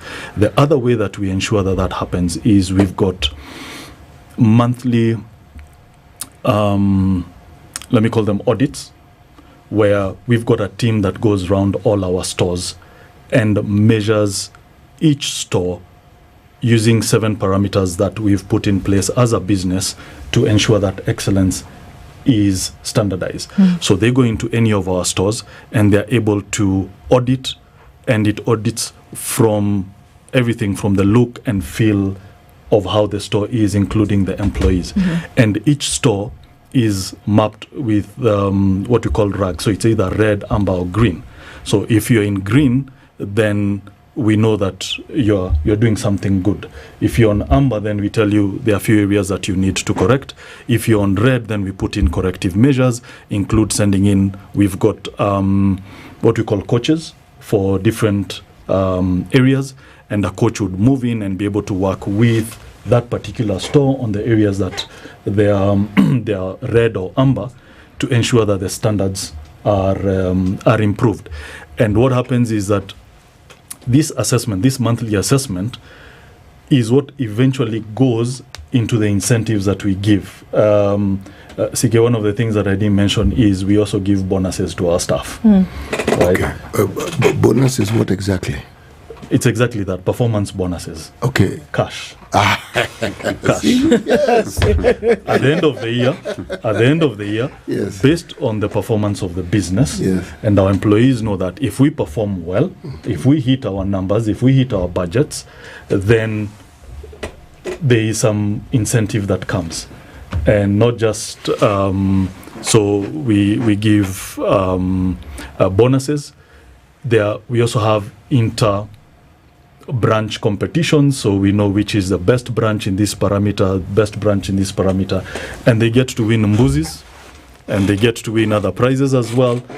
And we also give, at the end of the year, we give shopping vouchers to everybody in the business. This last December, staff got about 10,000 shillings each as a shopping voucher, just to appreciate the good work that they have done. Hey, this business is well thought out, isn't it? My friend, 10,000. Everybody. And there are 12,000 employees. I've done the maths. Yeah. That's. Let me tell you, please, if you're listening, Naivas is saying that they are good employers, and you need to. When is the next application window? It's continuous. It is continuous. Yeah. So can we say that as you project the future, that the situation for your employees is only going to get better, and you're going to further strengthen these measures that you've put down to really secure the future of your employees? Most definitely. Okay. Most definitely. So of course, with that number, then, so what do you, there would come challenges, right? Yes. So things like employee turnover, yes. How have you been able to deal with that over the last few years? Is it high? And if so, how do you then deal with issues of staff retention? And then with the rolling, take on of more employees, how do you balance all of this? Interestingly, our attrition rate in comparison to the number, the total headcount, is very low. Okay. Yeah. And that goes back to what we were saying. The kind of benefits, the kind of value that we give our employees. So as compared to probably within the same industry, we would say we are heads and shoulders above others in quite a number of parameters. And therefore, you find then attrition rate is low. Secondly, and most important, is that we are in the business of also building careers. We just not want people to just come and think, I'm just here for a short period of time and leave. So we try to even encourage our employees. We've got employees who've been in the business for 25 years, close to 30 years. Others actually have been there for 30 years since the first store was opened. And the bulk of our employees have actually been in the business for more than 5 years. So we've grown rapidly in the last 4 years. So we've taken in quite a lot of employees, and we are seeing most of them actually want to build a career in retail and in specific with Naivas in comparison to other players in the same industry. Okay. So, when you look at that, you have to then ask what your projection is, and I guess this is a strategy question as well, because if you're talking, 110 stores, you're looking at 12,000 strong, employee pack. How far can you go? How high is high? It's interesting. I've been with the business for 8 years. At the time, we had around 30 stores. We thought getting to 60 stores was a big win, doubling from then. We're at 110. It's always so hard to predict. I think the one thing that really stands out for us is we've grown sustainably. There's obviously some history in the retail space in Kenya. But when I say sustainably, I mean that we've been able to open those branches profitably from our own cash resources. And we've been able to employ people. We've been able to stock the shelves. And so the first thing that we ask ourselves is, can we afford to open a store? Will that store be profitable? I think that's more important than chasing a particular number. If you asked our MD, he'd say 200 is his next target. And we're all gearing for that. We're very excited about that. I'd hate to put a time frame to that because I think it's about getting to the 200 in the right way, as opposed to just chasing a number for number's sake. Are there any counties in this country that does not have a Naivas store? Yes. Why? Strategy. Take the hot potato and throw it back to Andreas. I think some for historical reasons in terms of the location. We had a store in Garissa some time back. We no longer have a store there. But I think for us, it's not about is one country more important than another. It's purely around where do we see the demand for our product? Where can we open a store profitably? We're here to serve all Kenyans across the demographic spectrum. We are not focused on a particular Kenyan to say, actually, this customer with this income is who we're serving. We're here for everyone. We're very proud of the fact that I think everybody feels comfortable walking into one of our stores. And so when the opportunity presents itself anywhere in Kenya, as long as we can open that store and we feel that we can open it profitably and ensure that that store will be there for the foreseeable future, we will do so. Okay. So if we look at the way we can have this conversation, but we can't have it void of taking into consideration what the market looks like, isn't it? And I like the fact that you talk about a sustainable manner in which expansion will take place. But then we can't ignore what we've seen in the market before with what I have now coined for myself as the curse of the supermarket chain, whereby there have been quite a number that have fallen by the wayside because of different issues, right? And sadly, we have too many of an example in the market to ignore.